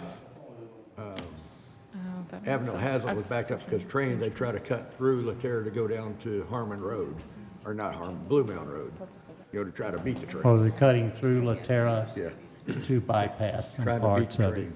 I'll go back and look and see. It's been a If while. you would, and if you can give us a contact, is any of the subdivisions that want speed humps, there is an ordinance on it. And they have to, bottom line, they got to get us a petition of 50% plus. That's what, we discussed that a few months ago with Mr. Tucker about that. Yeah. So, that, As far as future agenda items, Mr. Mayor, could we get an update on the little strip of land that is currently blocking intermodal from being a through street on the next agenda? that's already coming. Intermodal. Yeah. Oh, that is right of way. That has to be acquired. I know. Can we get an update on it next time? Sure. Thank you. then at some point in the future agenda item, Mr. Anderson. Mr. Anderson. I do want, I want a review of the Vines and Watercress on their water drainage, retention ponds, definitions of each, how it's working, and how, silt is being controlled. There's an issue coming down from those additions. We'll look into that starting tomorrow. So let me ask about that. That's private property. That belongs to the HOA.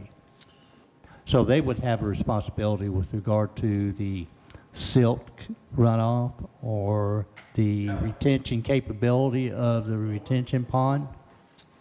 They would, That's not city property or city asset.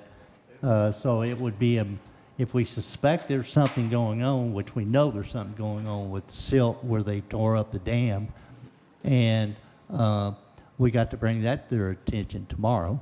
yeah, I think, the mayor's right, those are private facilities. They do contribute, and they are essential to the function of public drainage, so they do have a hand in it. If you go back to the plat associated with each development, it probably says something in the nature of, these are going to be maintained by the HOA, like the mayor just stated. Sometimes what we That's need. why I want to, I'm Yes, not sir. going to discuss it here. I want a future agenda item and bring all that information Yes, sir. forward. We can Very put- good. put That's that what we forward. wanna know. We can do that, absolutely, yes, sir. All right then. I got one question. Are they doing construction work that's changed that? Because if so, they do not have a stormwater protection plan approved. They- Okay, well, we'll follow up on that tomorrow morning. We'll I'll show talk you about. pictures. This is not the point of the meeting to discuss these items, please. We're stressing Jeremy out. So, future agenda. All right, very good. This meeting is adjourned. Thank you, council. The time is 9:53 p.m. This conference is no longer being recorded.